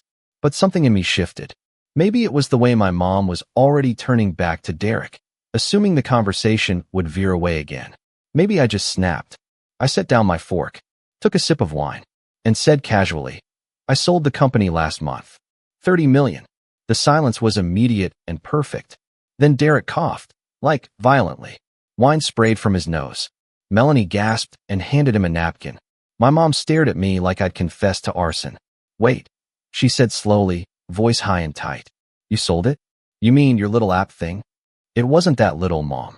"But 30 million? I shrugged. "Yeah, after taxes and fees, it'll be less. But still enough." Derek dropped his napkin. "Are you joking?" "No," I said, meeting his eyes. "Why would I joke about that?" His face turned red. Then he laughed, sharp and forced. "Okay, so where's my cut?" I blinked. "Your what?" "My cut," he said louder now. "You made millions because I inspired you. You always wanted to beat me, right? That was your whole thing growing up. So I deserve something for that." My mom's hand shot up. "Derek's right." I turned to her, genuinely stunned. "Excuse me. You owe him," she said, like it was the most obvious thing in the world. "He was your role model. You wouldn't have done any of this without trying to catch up to him." That's when something inside me cracked. But I didn't yell, didn't storm off. I just sat there, frozen, as a tidal wave of old memories crashed through me. Missed birthdays, ignored report cards, the cold silence after every accomplishment they pretended not to see. And now, after all these years, after building something entirely on my own, they still thought I owed him? Derek leaned forward, both elbows on the table, grinning like he'd just won the lottery. So what do you think is fair?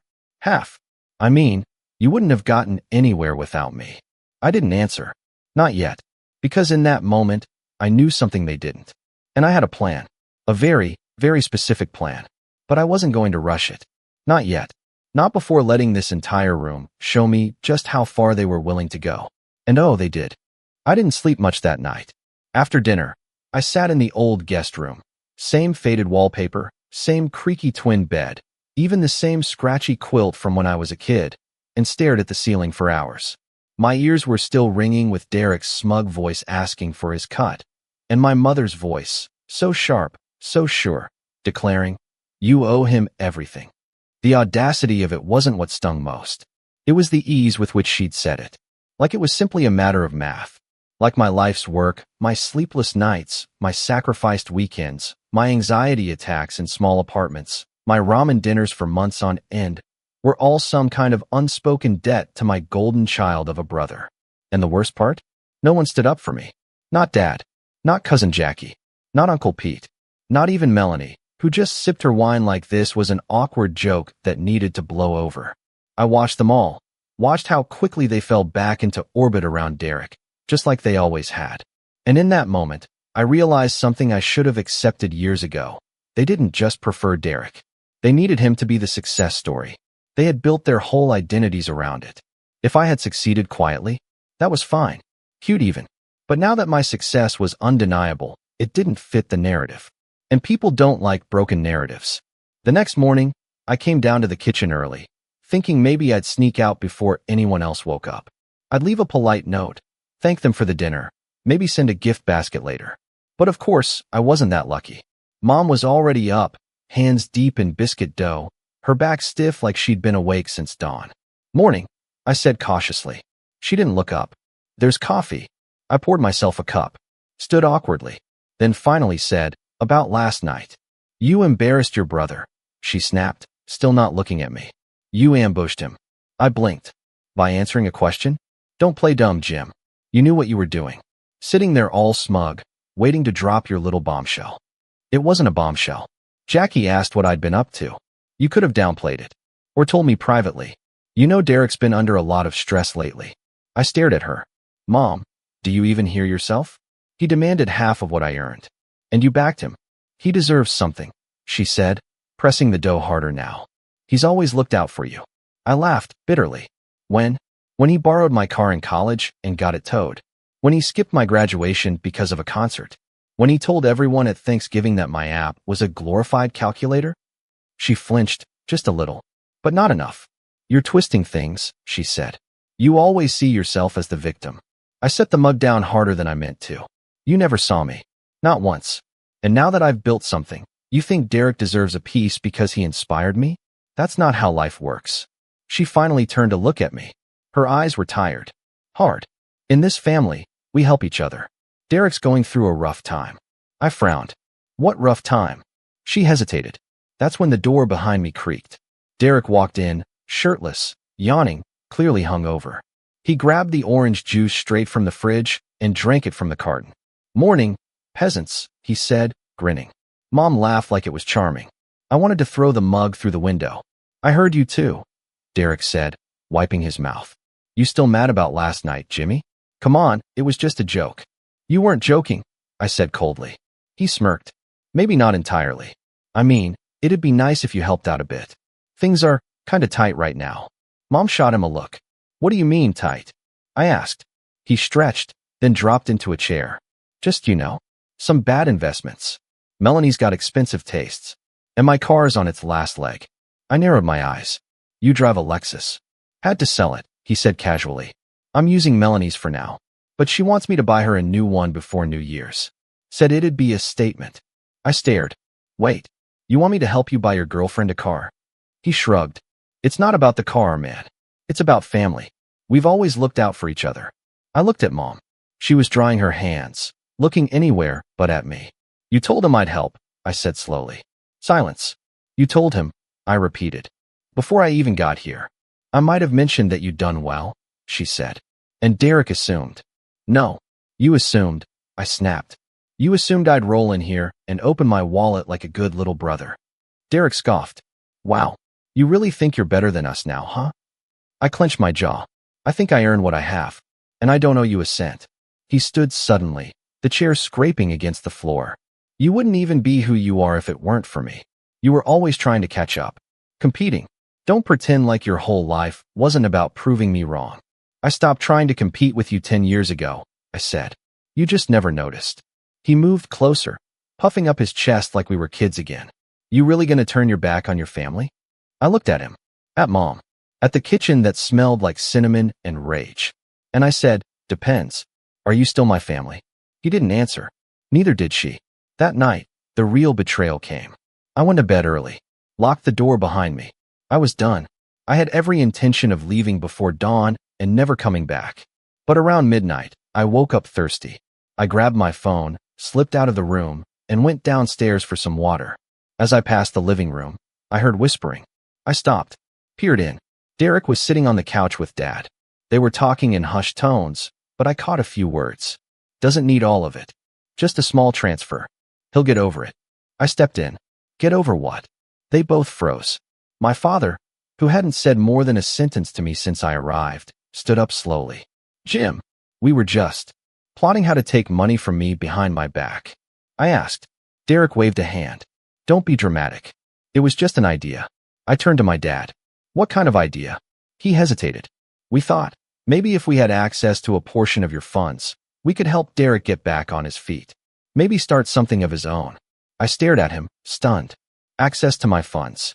Temporarily, he added quickly. You're young. You don't need all of it right away. I actually laughed. It came out hollow. So that's what this is about. I worked for 10 years, made something of myself, and now you're trying to redistribute it like I'm some kind of trust fund baby. You wouldn't be where you are without this family, he said. No, I said, my voice low. I'm where I am in spite of this family. Derek stood again, bristling. Careful, Jimmy. You're making enemies. Am I? I asked. Because from where I'm standing, you were never really on my side. He stormed past me, muttering something under his breath. My father just shook his head like I'd disappointed him somehow. I went back upstairs, packed my bag, but as I zipped it closed, I noticed something that stopped me cold. My laptop was open. I never leave it open. And the browser history? Someone had tried to access my financial accounts. I stared at the screen, then at the door, then back at the screen. And that's when the rage truly set in. Not the hot kind that burns fast and wild, but the cold, meticulous kind that settles deep in your bones. They didn't just want my money. They were already trying to take it. And that was the last mistake they were ever going to make. I left before sunrise. Didn't say goodbye. Didn't leave a note. I slid out the front door with my backpack over one shoulder, my laptop clutched tightly in my hand, and every muscle in my body stiff with betrayal. I didn't even look back at the house. I was afraid if I did, I might hesitate, might forgive. And this time, there would be no forgiveness. The drive home felt like a bad dream. The world still cloaked in early morning fog, the highways nearly empty, my phone buzzing every few minutes with calls from unknown numbers, probably Mom's landline, or Derek using someone else's phone. I didn't answer. I couldn't. I wasn't ready to hear what they'd say, or worse, how they'd try to spin it. By the time I got back to my apartment, the adrenaline had worn off and the exhaustion set in. I dropped my bags, collapsed onto the couch, and just sat there, staring at the ceiling fan as it spun in slow, lazy circles above me. They tried to access my financials. They tried to steal from me. That thought looped in my head like a skipping record. It wasn't a misunderstanding. It wasn't a conversation gone wrong. It was a betrayal, deliberate and calculated. I kept replaying the image of my dad, stoic, measured, once the authority in my world, conspiring with Derek like it was normal. Like I was just a piggy bank they were entitled to shake loose. The worst part? I wasn't even surprised. I should have seen it coming. All those years of being second place, the overlooked son, the backup plan. In their eyes, I'd always been the side character. My success. A fluke. A happy accident that could be redirected to help the family. Meaning Derek. Always Derek. But knowing that didn't make it easier. For the first week, I didn't do much. I canceled meetings. Ignored texts. Turned down interviews. My assistant, Emily, kept asking if I was okay, and I kept replying with vague, just under the weather messages. I wasn't ready to explain. Not yet. I sat with the silence. Let myself feel it all. Anger, sadness, confusion, even guilt. Not guilt for refusing to share my earnings, but for still caring. For still hoping, deep down, that my family might someday choose me. It was pathetic, really. On the 8th day, I finally opened my laptop. Not to check my bank account or read the latest articles about the acquisition, but to look at the security logs. I wanted to know exactly what they tried to do. It was worse than I thought. Derek had guessed the password to my old email, the one linked to some outdated accounts I rarely touched anymore. It was a variation of our childhood dog's name, something I'd never think twice about. But he had. And from there, he tried to reset access to several backup logins. Luckily, multi-factor authentication saved me.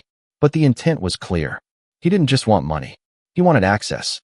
That flipped a switch in me. Suddenly, I didn't feel numb anymore. I felt focused. I spent the next 2 weeks doing a complete overhaul. New passwords, 2-factor keys, lockdowns on every account. I hired a cybersecurity consultant. Paranoid, maybe, but I wanted every angle covered.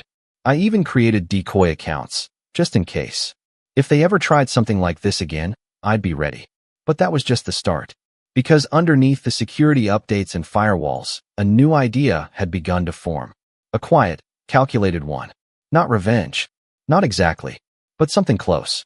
A way to finally reclaim my story. To remind myself, and them, who I really was. It started with a phone call. To Emily. Hey, I said, my voice still a little rough. I'm ready to get back to work. She didn't ask questions. Just said, good. Because the world's been waiting. We started slow. A few meetings. A podcast appearance. A short interview for a tech magazine. I didn't talk about the acquisition much. I let the numbers speak for themselves. But I could feel the energy returning. That fire. That drive. And for the first time in weeks, I remembered why I started all this in the first place. Not to prove anyone wrong, but to prove myself right. In February, I launched a mentorship program, quietly, under a different name. Just a small group of developers, designers, and young founders trying to get their first projects off the ground. I didn't advertise it, didn't put my face on it. I just showed up, week after week, helping them debug code, pitch investors, refine their vision. And something strange happened. I felt happy, not the performative kind, not the Instagram smile, look at my life kind, but real, internal joy. Watching these kids light up when something clicked, when an idea worked, when their first user signed up, I saw myself in them. The younger me, the one who stayed up all night, dreaming of something bigger. In March, I got an email from a journalist at a major publication. She wanted to do a feature, not just on my app, but on my story, my personal story. She'd heard whispers about my background, my family, the way I bootstrapped everything without connections. At first, I hesitated, but then I said yes. The piece ran in early April. It was titled, The Forgotten Brother Who Built a Tech Empire. Dramatic? Sure, but accurate. It told the story of a kid who was overlooked, underestimated, and left behind. Who built something in the shadows. Who rose anyway. The response was overwhelming. My inbox flooded with messages, from fellow founders, from kids in similar families, even from former teachers who admitted they hadn't realized what I was capable of. And then came the part one didn't expect. The apology letters. From strangers. From people who said they had been the directs in someone else's life. The golden children. The ones who didn't realize the damage they'd done. Some were heartfelt. Some were performative. But all of them made one thing clear. I wasn't alone. And for the first time, I realized that my story wasn't just mine. It was bigger than that. It was ours. By May, the mentorship program had grown to over 300 people. I was invited to speak at 2 conferences. One of my mints got accepted into a top accelerator. Another landed a seed round from a VC I had introduced him to. I didn't tell my family any of this. Didn't send the article. Didn't call on Mother's Day. But of course, they found out anyway. It was Derek who texted first. Derek, nice article. So you're playing the victim now? I didn't reply. 2 days later, I got an email from my mom. Long winding. Equal parts guilt-tripping and faux concern. We never meant to hurt you, Jim. You're taking everything so personally. Families fight, but we're still your family. Don't you think it's time to move on? Derek's really struggling, and you've made it worse with all this press. People are talking. Yes, people were talking. And for once, they weren't praising Derek. They were asking about me. I didn't respond to the email either. Not because I didn't have words, but because I finally understood something important. Closure doesn't always come from conversation. Sometimes it comes from distance. I kept building. Quietly. Steadily. I took on new projects, invested in small startups, helped local businesses modernize their tech. I volunteered at a community college once a week, teaching basic coding to students who reminded me of my younger self. Hungry, tired, overlooked. I rebuilt my life brick by brick, not out of spite, but out of clarity. And just when I thought the past might finally stay buried, the wedding invitation arrived. White envelope, gold embossed font. Derek and Melanie. They were getting married in September. And guess who was listed as best man? Not me, of course. But apparently, I was still cordially invited. With a handwritten note on the back. You've made your point. Now come home and be part of the family again. We miss you. Bring a gift. I stared at that card for a long time. Then I turned it over and started planning. Because I wasn't done yet. They thought I'd gone quiet. They thought I'd forgiven. But I had one more chapter to write. And this time, it would be my story. I stood in my kitchen, invitation in hand, staring at the gold lettering like it was some kind of threat. You've made your point. Now come home and be part of the family again. We miss you. Bring a gift. It was Derek's handwriting. I recognized the way he curled his R's, like he was trying too hard to look elegant. That last sentence was what really did it. Bring a gift. Like nothing had happened. Like they hadn't tried to steal from me, manipulate me, gaslight me, and then freeze me out when I didn't cave. And now, I was being summoned. That wasn't an invitation. That was a power play. A reminder that no matter how far I'd come, they still thought they had control. That Derek's wedding was the stage, and I was just another extra in the production. I slid the card onto the counter and let it sit there for 2 full days. I didn't throw it away. I didn't RSVP. I just watched it, like it was alive. And slowly, an idea began to form. Not revenge in the Hollywood sense. No dramatic confrontation or public humiliation. That would be too easy, too quick. What I wanted was something quieter, something colder. I didn't want to just get back at them. I wanted to rewire the whole dynamic. To take the script they'd written for me, quiet, second best, supporting role, and shred it, line by line. If they wanted me to attend, I would. But not as Jim, the forgotten little brother. I'd show up as the man I'd become, the man they tried to erase. And I'd make sure they saw every inch of him. The first step was information. I reached out to a friend of mine, Zoe. We'd met years ago at a tech conference in Austin, and while I went on to launch my startup, she'd gone a different route. PR, digital branding, crisis management. She was the kind of person who could find out what brand of toothpaste a CEO used if you gave her 30 minutes and a laptop. I called her up. You planning to burn something down? She asked after I explained. Not literally, I said. Just want to know what I'm walking into. You could just ignore them. I could, I admitted. But I've done that. And it didn't work. I want this to end differently. Zoe didn't press. She never did. All right, she said. Give me everything you've got. I told her about the wedding, the email, the attempted password breach, the way my mother had backed Derek like it was second nature. Zoe paused, then said, I'll dig. It took her 3 days. What she found didn't surprise me, but it did crystallize things. Derek was broke. Not things are tight broke. I mean actual broke. Credit card debt in the 5-figure range. 2 failed LLCs registered in his name. Melanie's old car? Repossessed. His LinkedIn still listed him as freelance business consultant, but Zoe found no trace of actual clients. And the wedding?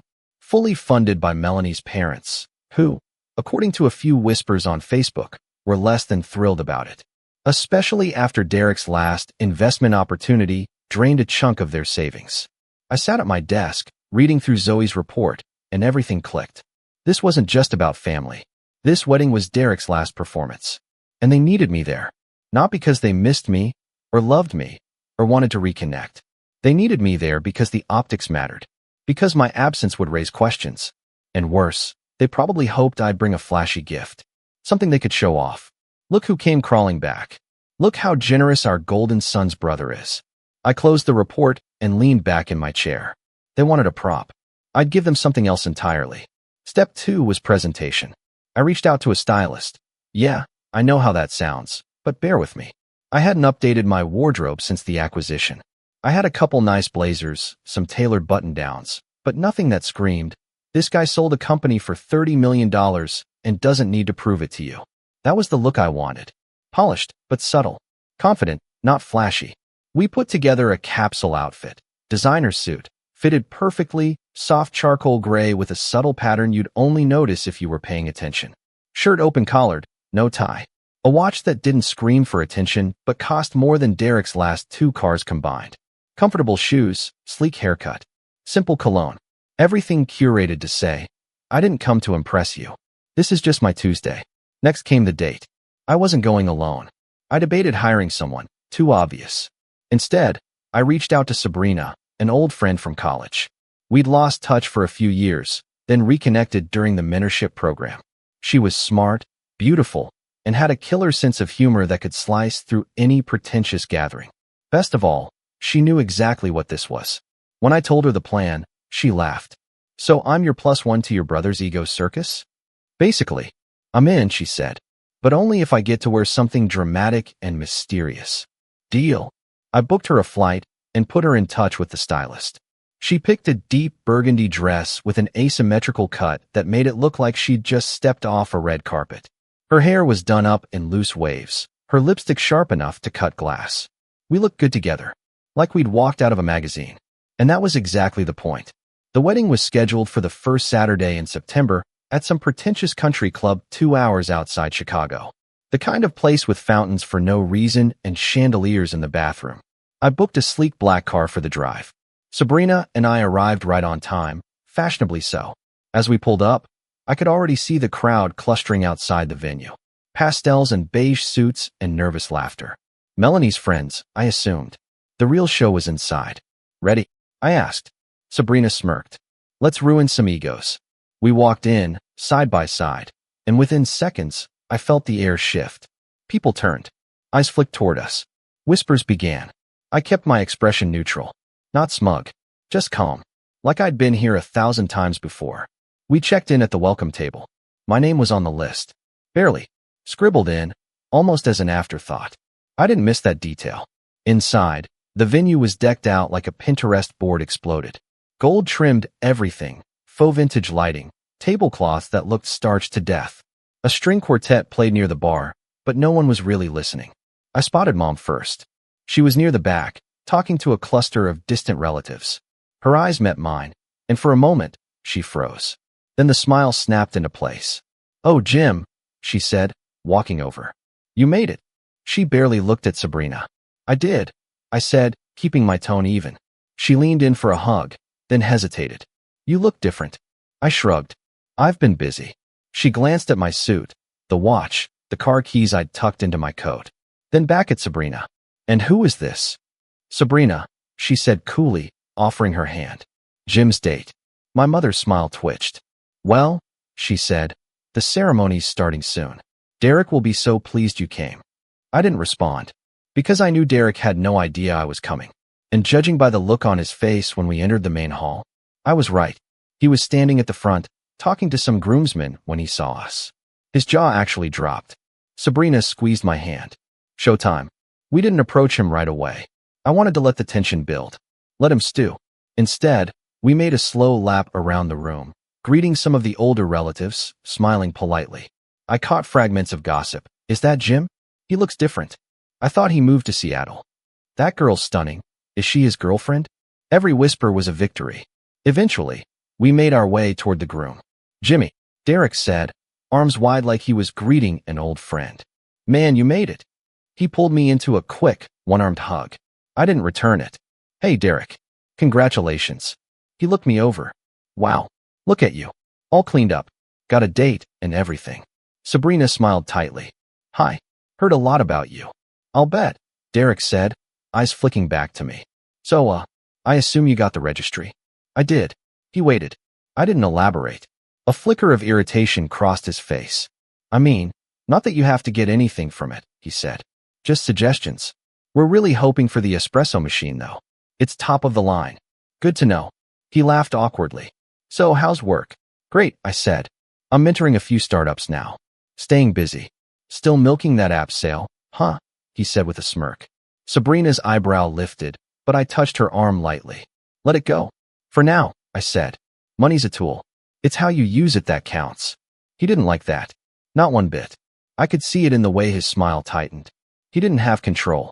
Not anymore. And he knew it. He was scrambling, trying to figure out what angle he had left. He had no idea that the real move was still coming. Because I wasn't just here to make a statement. I had something to deliver. But not yet. Let him sweat. Let him wonder. Let the mask slip. And when it finally did, I'd be ready. The ceremony was exactly what I expected, overproduced, overlong, and overwrought with performative vows written like Instagram captions. Melanie was beautiful, of course. She always was. But her smile didn't reach her eyes, and Derek looked more like a man closing a deal than someone pledging his heart. When the officiant declared them husband and wife, Derek gave a victorious nod to the crowd like he'd just won a game. I clapped politely. Sabrina leaned in and whispered, "This whole event feels like a grand delusion." "It is," I murmured. "But every delusion eventually pops." And mine was coming. During the cocktail hour, we made our way through the crowd. I let Derek see me talking to the wealthiest-looking guests. I let him overhear my conversations with investors, a founder I'd helped fund, a woman who ran a foundation I'd donated to. None of it was loud. None of it was showy. But it was visible. I made sure of that. And Derek noticed. He kept glancing over, trying to laugh louder, smile bigger, shake hands harder. But I saw it. The twitch in his jaw, the fidgeting, the hollow eyes scanning for leverage. He found none. When it was time for the reception dinner, our table was tucked far in the back corner, next to the coat check. Clearly not a mistake. Mom had arranged the seating chart, her final, petty move to remind me where I stood in the family hierarchy. Sabrina just smiled. "Best view of the exits." "I'll take it," I said. The speeches began shortly after dessert. Melanie's maid of honor gave a shaky, tearful toast about loyalty and dreams and the beauty of believing in someone who hasn't found themselves yet. It sounded more like a eulogy than a wedding speech. Then it was Derek's best man, a college friend who told an endless story about a trip to Cancun, punctuated with forced laughter and inside jokes no one else understood. And then came the surprise. "We'd like to invite Derek's brother up to say a few words," the MC said. I blinked. No one told me I'd be speaking. Derek was smirking again. That old, oily smirk. The one that said, "Let's see if you squirm." I stood slowly. Sabrina gave my hand a squeeze. "You got this." I walked up to the mic, feeling every eye in the room turned toward me. Some faces curious, some wary. Mom's expression was unreadable. Dad's was tight. Derek stood near the sweetheart table, arms crossed like he was about to enjoy the show.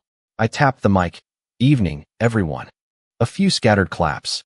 "I wasn't expecting to speak tonight," I said, "but it's hard to pass up a chance to talk about family. Especially mine." A few polite chuckles. "I'm Jim, Derek's brother. The quiet one, as some of you might remember. The kid who liked books more than baseball, who wasn't exactly prom king material. Growing up, it was clear I was different. And in our family, different didn't mean special. It meant less." The room stilled.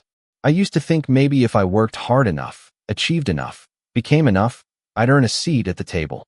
But what I've learned, what I want to share, is that sometimes the table is broken. Sometimes the people who are supposed to lift you up will weigh you down, and they'll call it love. I glanced at Mom. Her jaw clenched. Derek frowned. "But I'm not here to drag old wounds into a new marriage. I came because I wanted closure. And maybe, in a strange way, to say thank you. Because the distance you all created, the silence, the rejection, the betrayal, it taught me something important." I looked right at Derek now. "It taught me to survive without you, to succeed without you, to build something no one thought I could. And while you were busy being the golden boy, I was quietly building a life, a business, a legacy." His smile was gone now. Dead silence. I took a deep breath. "So congratulations, Derek, on your marriage, on your new life. I sincerely hope it's everything you wanted. And as for the past, consider this my final gift." I stepped down without waiting for applause. There was none, anyway, just stunned silence. Sabrina stood as I returned to our table. We didn't sit. We walked out, calm, composed, like the scene was already behind us. As we passed my mother, she reached out and grabbed my arm. "Jim," she hissed, "what do you think you just did?" "I told the truth," I said. "You embarrassed the family." "No," I said, turning to her. "You embarrassed the family. Years ago, every time you looked through me, every time you built Derek up while tearing me down. You just never thought I'd have a voice loud enough to echo." Her face turned pale. "You've always been so dramatic. And you've always been so small." Her hand fell away from my arm like I burned her. We walked out into the night air, cool and crisp against my skin. But the revenge wasn't finished, because I had one more move to make. 3 weeks after the wedding, a letter arrived at Derek and Melanie's new apartment. A wedding gift, hand-delivered. It wasn't from me. It was from my lawyer. Inside the envelope was a formal notification that Derek's most recent business venture, his media startup, had violated trademark boundaries. Turns out, in his desperation, Derek had tried to piggyback off one of the sub-brands I'd quietly registered years ago under a shell corporation. Same name, same logo, even similar marketing language. It was sloppy, obvious, and legally indefensible. The cease and desist was ironclad. But that wasn't the real hit. Attached to it was a separate document, a legal claim for damages, projected loss of brand integrity, and a full audit request of Derek's financials for the past 18 months. Melanie's parents, who had co-signed his latest loan, got a copy too. So did the local business bureau. And just like that, the curtain fell. I didn't need to drag him through the courts. I knew Derek didn't have the funds to fight it. The mere threat of a lawsuit, one that Melanie's parents would be on the hook for, was enough. 3 weeks later, I received a text. "Derek, why are you doing this? You already won." I stared at the screen for a long time before replying. "Me? No, Derek. I survived. There's a difference." He didn't reply. A month later, I heard from a mutual contact that Melanie had left him. Her parents had pulled all funding, and the apartment they'd rented on credit was gone. Derek moved back in with my parents. Temporarily, of course, just until he got back on his feet. He never did. As for me, I kept going. I grew the mentorship program, launched a nonprofit to support underrepresented youth in tech, and continued investing in startups that reminded me of my own journey. I bought a house on the coast, quiet, clean, with a wraparound porch where I could watch the waves roll in while sipping coffee. I stopped wondering why they didn't love me the way I wanted, because I'd finally learned how to love myself in the way I needed. And that was the real revenge. Living a life they could no longer touch. Living a life they never believed I could have. Final line.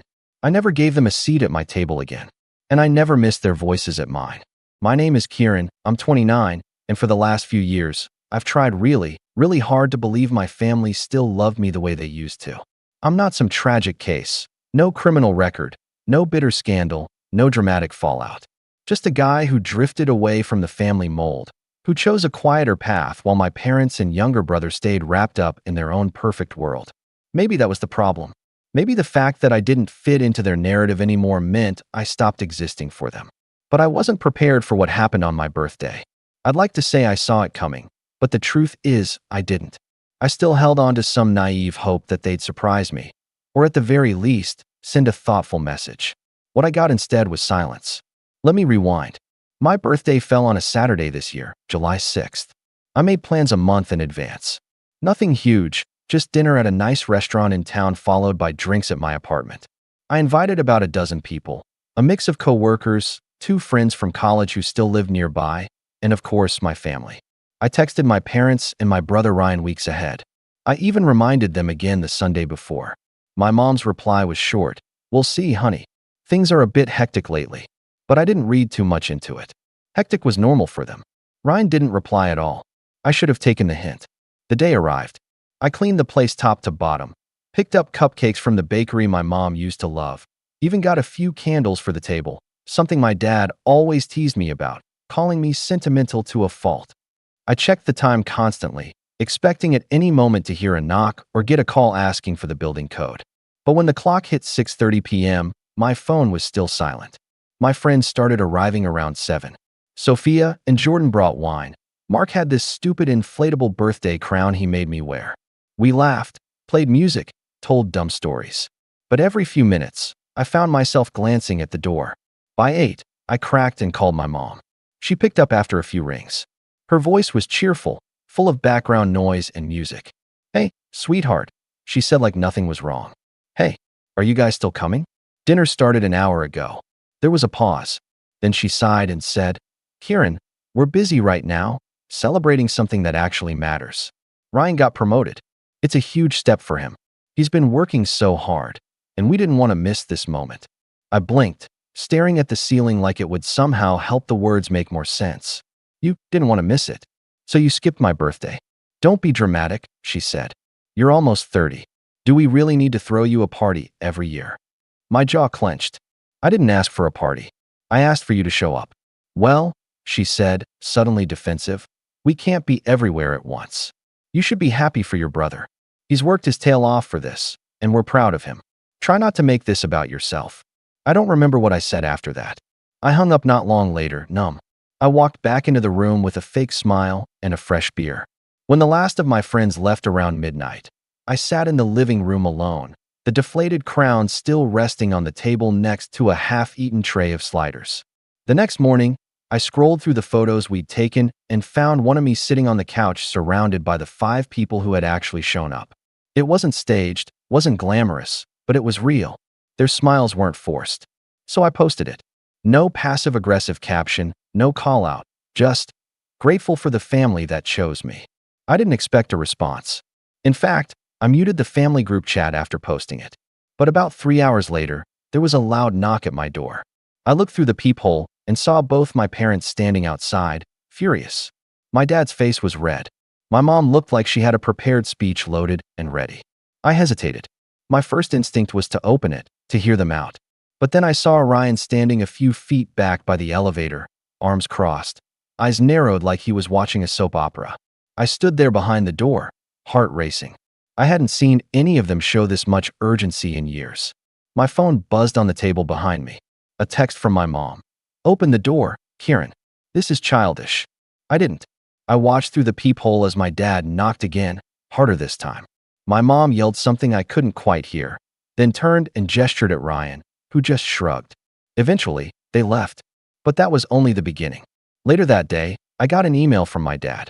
Long, dramatic, full of talk about family loyalty and not airing private matters online.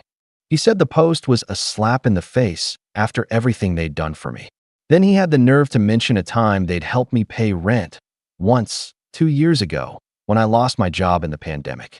I'd paid them back within 4 months. But now it was being used like a favor I could never repay. The group chat lit up with messages. Ryan said I was jealous and attention-seeking. My aunt chimed in. Couldn't you have just let your brother have his moment? My cousin even added a passive comment about how some people never grow up, and not one of them stopped to think. Why was I celebrating with friends instead of family in the first place? The worst part? I started to believe them. For a while, I sat in my apartment that evening and went over the conversation in my head 100 times. Was I being petty? Immature? Should I have just let it go? But then I remembered the look on my mom's face when she said it. Something that actually matters. Like my birthday, I didn't matter at all. That was the moment something in me shifted. I started going back through old emails, bank records, shared expenses, times I'd loaned money to Ryan when he couldn't make rent after dropping out of school the first time. The birthday gifts I'd bought for my parents, every Christmas, every year, often more expensive than I could afford. The messages they never replied to. The photos I wasn't in. The trips they didn't invite me on, always with an excuse. And then I found something. Something I hadn't looked at in years. The foundation paperwork. I hadn't thought about it since college. But it was still active. Still in my name. And they clearly had no idea. That's when the real plan began to form. I stayed up most of that night. The glow of my laptop screen casting long shadows across the room while my thoughts darted between memories and plans. I hadn't touched the family foundation paperwork in nearly 8 years. It was something my grandfather had set up when he was still alive. A small nonprofit meant to support scholarships, community projects, things like that. He'd trusted me with it, back when I was the one in the family who actually showed up for Sunday dinners, helped with errands, listened without judgment. Back when I mattered. After his passing, no one really paid attention to it. My parents talked about shutting it down a few times, but I kept it going with small grants and quiet contributions. I didn't have much, but I believed in it. I didn't tell anyone I was the one still funding it. Maybe part of me hoped that if I just kept doing the right thing, they'd notice. They never did. What they did do, however, was start attaching their names to the foundation's events, banquets, donation drives, school sponsorships. I remember seeing photos on my mom's Facebook of her posing next to oversized checks I'd signed. At the time, I let it go. I told myself, if it helps people, it doesn't matter who gets the credit. But after that phone call on my birthday, something inside me finally broke. Not in a loud, dramatic way. More like a door quietly closing for good.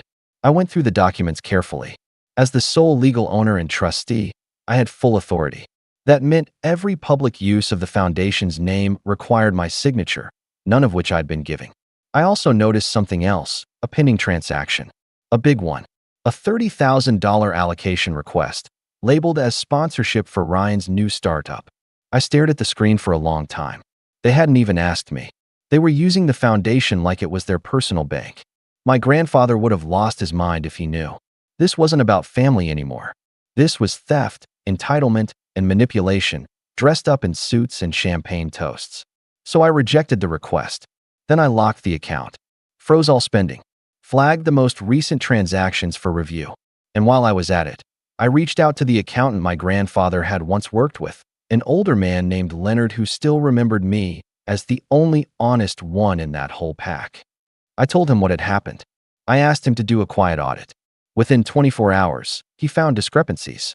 Thousands of dollars misused for personal expenses, all under the guise of community development, vacations, home repairs, even a catered engagement party for Ryan, booked under a youth outreach banquet.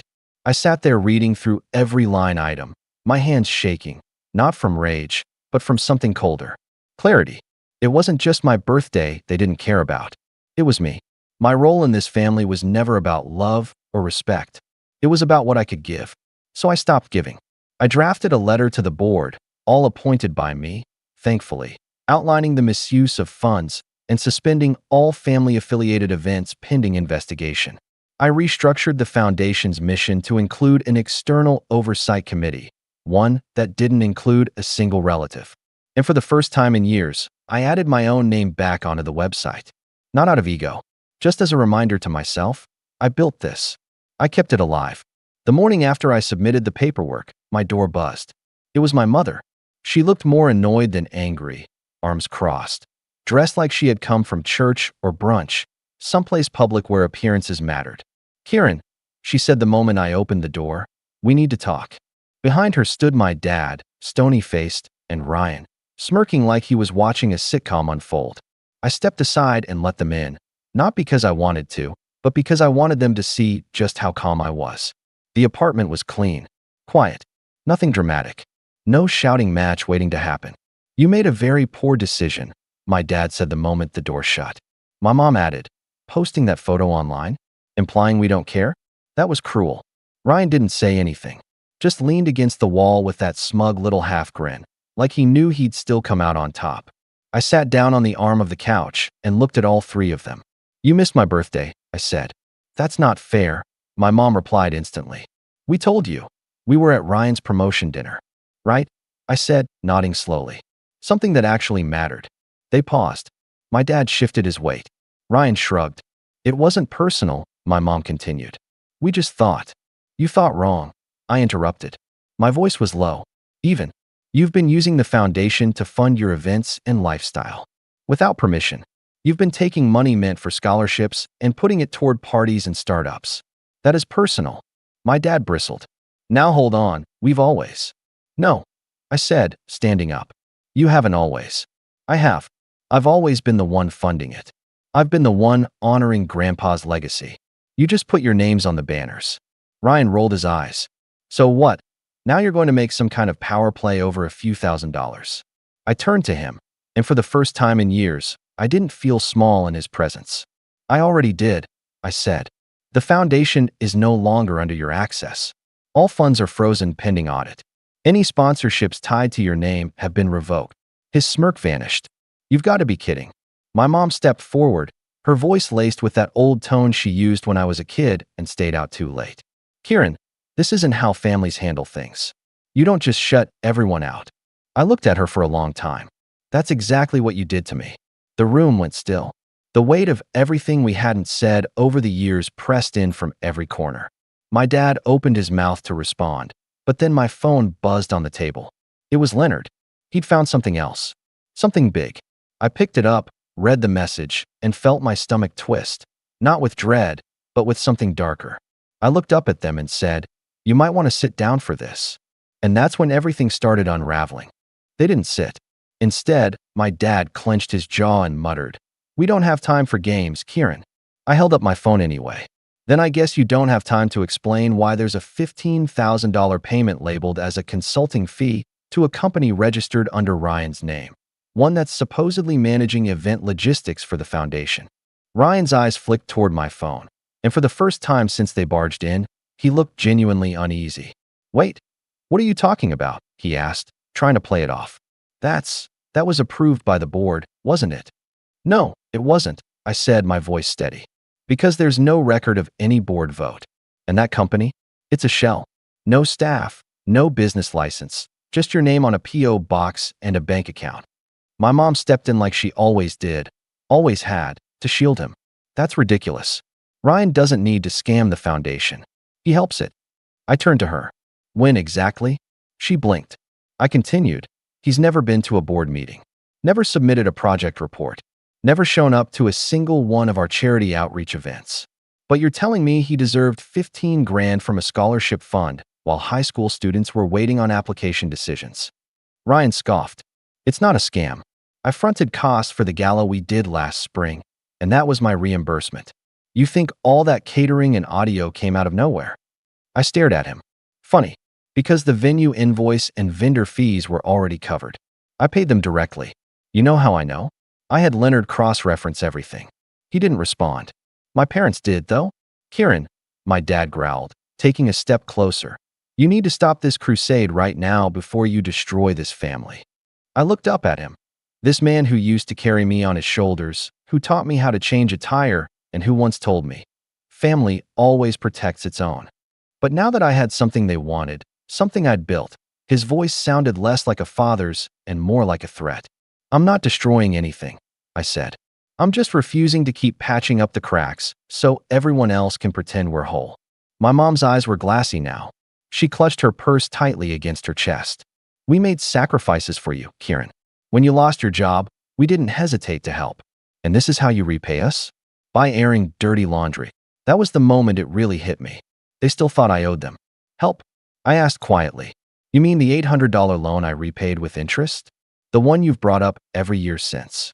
My dad cut in sharply, "Don't twist this. You know what your brother has been through. We did what we had to do to help him get back on his feet. By stealing from a nonprofit?" There was a pause. A long one. The kind that stretches because everyone's too afraid to admit they've been caught. "I didn't steal," Ryan muttered. "I just moved some funds around." I laughed under my breath. "You mean embezzlement?" The word landed like a stone on glass. Ryan flinched. My mom went pale. My dad looked like he wanted to throw something.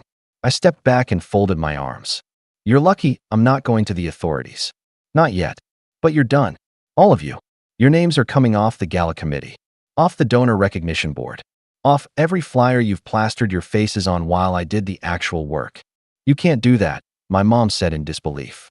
"I can," I replied. "And I already did." I opened the laptop on my dining table and turned it toward them. The foundation website was up. Right at the top was a new statement from the director, me. It read, "In light of recent internal discoveries, we are taking immediate steps to ensure transparency and ethical standards moving forward. Effective today, all previously affiliated family members have been removed from official roles and will no longer represent the foundation in any capacity. We thank the public for their continued trust as we return to the original mission my grandfather envisioned: service, not self-interest." There were photos, too, of real volunteers, real events. None of them included my parents or my brother. Ryan's mouth opened and closed like he wanted to say something, but no words came out. "We were going to announce your brother's engagement at the next banquet," my mom said quietly, like she still believed this would sway me. I raised an eyebrow. "You mean the banquet I was still funding? The one where he was going to propose with the ring he bought using a reimbursement from the scholarship grant?" Silence. I looked at all three of them and finally said the words I'd been holding in for years. "I'm done being useful to you. I'm done being the quiet one who keeps the peace. If you want to fix this, it won't be on my dime. Or in my name." I walked over and opened the door. No one moved. So I stood there and waited. Eventually, my mom turned first. Her hand lingered on the edge of the doorframe like she wanted to say something. But she didn't. She walked out. My dad followed, muttering something under his breath. Ryan was the last to go. He hesitated, then leaned in and whispered, "You're going to regret this." I looked him dead in the eyes and replied, "No, Ryan. You are." The door closed behind them with a final, echoing click. But just as I exhaled, relieved, my phone buzzed again. Another message from Leonard. "You should see this. Check the attachment. It's bigger than we thought." I opened it. My jaw dropped. And that's when I realized this mess went deeper than I ever imagined. I stared at Leonard's message for a long time before opening the attachment. My heart was already pounding from the confrontation with my parents and Ryan. But this was something else. The PDF loaded slowly, like the universe wanted to delay the inevitable. And there it was, 3 years of bank transfers, vendor invoices, and travel reimbursements, all approved through foundation funds. But not by me. Somehow, Ryan had faked approval signatures. The last page? A full itinerary for a 10-day luxury trip to the Amalfi Coast last summer. The one where my parents posted photos with captions like, "Long overdue break after so much hard work." They had billed the foundation $22,000 for a strategic donor retreat. I didn't know whether to laugh or cry. All those weekends I spent working on scholarship applications, vetting community grant proposals, writing heartfelt thank you emails to donors, and they were sipping wine in Positano, pretending to be the faces of generosity. The next morning, I met Leonard in person. We sat in his office, a small, book-lined room with a faint smell of old coffee and fresh ink. He handed me a printed copy of the full audit report. Everything was organized, flagged, annotated. "I knew your grandfather well," he said, folding his hands. "He always said you were the only one in the family who listened, who paid attention. I think he'd be proud of how you're handling this." I nodded slowly. "I don't want to destroy them," I said. "I just wanted to stop. All of it. The lies, the manipulation, the way they act like I'm nothing until they need something." Leonard leaned back. "Then you need to make this public. Quietly, legally, but publicly. Or they'll do it again." So I did. First, I scheduled an emergency meeting with the foundation board and presented the audit. Most of them were shocked. A few, mostly older donors close to my parents, tried to downplay the severity. But once I laid out the fake consulting company, the vacation charges, the forged digital signatures, and the conflicting tax documents, there was no room for denial. We issued an official press statement 2 days later. An internal audit of the Dalton Family Foundation has revealed financial misconduct by former honorary affiliates. These individuals have been permanently removed from all roles within the organization. Full cooperation has been extended to legal and financial authorities to ensure compliance and restitution. Then I hired a lawyer, not to sue yet, but to issue demand letters. One to my parents, one to Ryan, each one outlining the funds they had misappropriated, with a 30-day deadline to repay or face legal consequences. I didn't expect them to comply, but I underestimated how much my mother valued her public image. 3 days after the letters were delivered, she called me. "Kieran," she said, her voice trembling, "you don't understand what this will do to us." I stayed quiet. She continued, "People are asking questions. The country club revoked your father's guest pass. Your aunt called. She said her church saw the press release." I finally spoke. "Good. Maybe now they'll see me as something other than a bank account with a pulse." "This is your family," she hissed. "We gave you everything. We raised you." I cut her off. "No, Mom. You raised Ryan. You tolerated me. You let me believe I was loved as long as I didn't ask for anything. The second I needed support, I became a burden. But when you needed money, suddenly I was a cherished son again." She was quiet. I waited. Then she whispered, "We'll pay it back. Full amount. No installments." 30 days, I replied. "Or I file fraud charges." I hung up. And for the first time in years, I didn't feel guilty about it. Ryan didn't call. He texted, once, a pathetic, "You really think this will fix anything?" I didn't reply. Instead, I got to work. Real work. We restructured the foundation from the ground up. New board members, all vetted. I added 3 scholarship programs in my grandfather's name. I met with the students we helped. I shook their hands, heard their stories. One of them, a shy kid named Mateo, cried when he told me he'd be the first in his family to go to college. That moment stuck with me more than any fake compliment my mother ever gave. As for my family, they went silent. At first, then the apologies trickled in. My aunt emailed, saying she had no idea and always thought you were such a sweet boy. My dad sent a short letter, handwritten, no less, saying he regretted how things turned out. No actual apology, of course, just regret about the outcome. And then there was my mom. She showed up again, 2 weeks after the deadline. I heard the knock, looked through the peephole, and considered pretending I wasn't home. But curiosity got the better of me. She stood there in a beige coat, clutching an envelope. "I brought a check," she said before I could speak. I opened the door but didn't move aside. She handed it over. It was for the full amount, $37, for 84.65. I nodded. "Thank you. I just want us to go back to how things were," she said, voice tight. I looked her dead in the eye. "We can't, because now I know who you are when no one's watching." Tears welled in her eyes. Real or performative, I couldn't tell anymore. "I miss my son," she whispered. I smiled sadly. "He was always here. You just didn't look." Then I closed the door. A week later, I got a letter in the mail from Ryan. No return address. It was 1 page. All it said was, "I hope one day you realize how much damage you've done." I tore it in half without reading it twice. Because here's the truth, I didn't destroy my family. I revealed what was already broken, and I chose not to carry the weight of their silence anymore. In the months that followed, I stopped checking their social media. I stopped waiting for an invitation, or a call, or even acknowledgement. I didn't need it. I had something better now. A group of friends who showed up every year. Students whose lives changed because someone believed in them. A community that saw me not as a background character in someone else's success story, but as the author of my own. I celebrated my next birthday quietly. No grand event. Just Sophia, Jordan, Mark, and a few others gathered in my living room, laughing over wine and cake. And as I looked around the room, I realized I didn't lose a family. I built one. I don't care how old you are. Nothing prepares you for the moment your own mother looks you in the eye and tells you not to come home for Christmas. No softened tone. No excuses. Just ice. "Don't come for Christmas," she said, folding towels at the kitchen counter like she wasn't tearing a hole through my chest.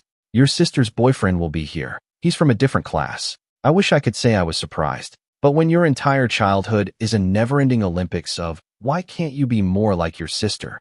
You stop expecting warmth. You learn to carry your own. My name's Alex. I'm 32, work in tech, specifically cybersecurity, and I live about 5 hours away from my hometown. I haven't lived there since college, and I haven't wanted to since high school. But I still tried. For years. Tried to be the good son, the peacemaker, the one who sent cards, called on birthdays, offered help without being asked. But when you're the family scapegoat, none of that sticks. You're always just one moment away from being too much or not enough. My younger sister, Ava, is 29. If I'm the invisible sun, she's the golden spotlight. Always has been. She could spill red wine on the carpet and blame it on the dog, and my parents would thank her for being honest. I once came home 5 minutes late from school, and they threatened to ground me for a week. Anyway, back to the call. It was a Tuesday. Cold. I was stirring pasta on the stove when Mom called out of the blue. "No, how's work? No, how have you been?" Just that cold little sentence, tossed out like she was telling me to grab milk from the store. I paused, blinking at the bubbling water like it might offer some answers. "Excuse me," I said, trying to keep my voice even. "You don't want me to come home for Christmas?" She sighed, like I was already making things difficult. "It's not that we don't want you to. It's just, well, Ava's boyfriend will be here. You know, he's very successful. Very refined. We don't want to make things awkward." That was the first cut. And then Dad took the knife and twisted it. "He's from a different class, son," he said, as if that made it any better. "We don't want to embarrass ourselves." I almost laughed. Embarrass ourselves? Who's we? Because I've been working for a Fortune 500 company for 8 years. I live in a decent condo. I pay my taxes. I keep my head down. I don't smoke. I don't drink to excess. I don't even raise my voice. I've made something of myself with no help from them. But to my parents, I've always been the placeholder kid. The spare. "You're not serious," I said, my hand tightening around the wooden spoon. "You're uninviting me from Christmas because Ava's boyfriend might not like me?" And that's when Ava chimed in. She must have been on speaker because I hadn't heard her voice until then. She gave this little snort, then said, He doesn't like being around nobodies.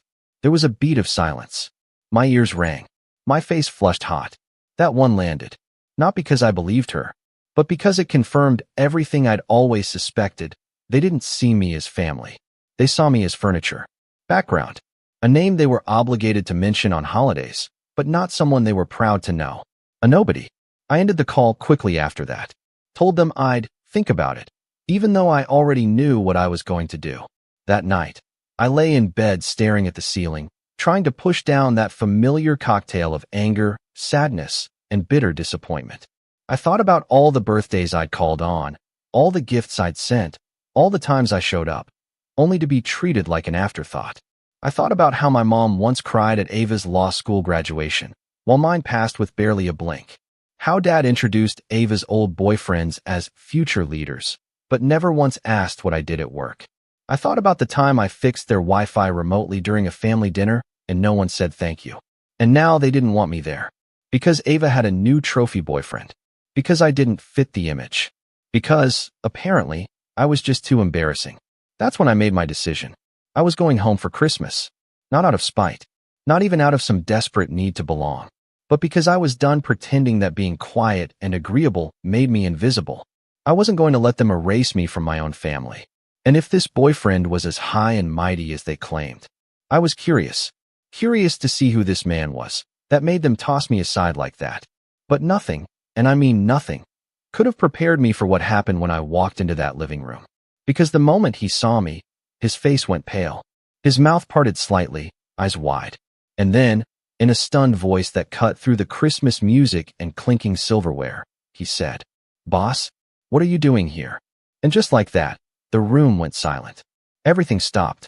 Ava's smirk vanished. My dad blinked like someone had unplugged him. My mom's wine glass tilted in her hand.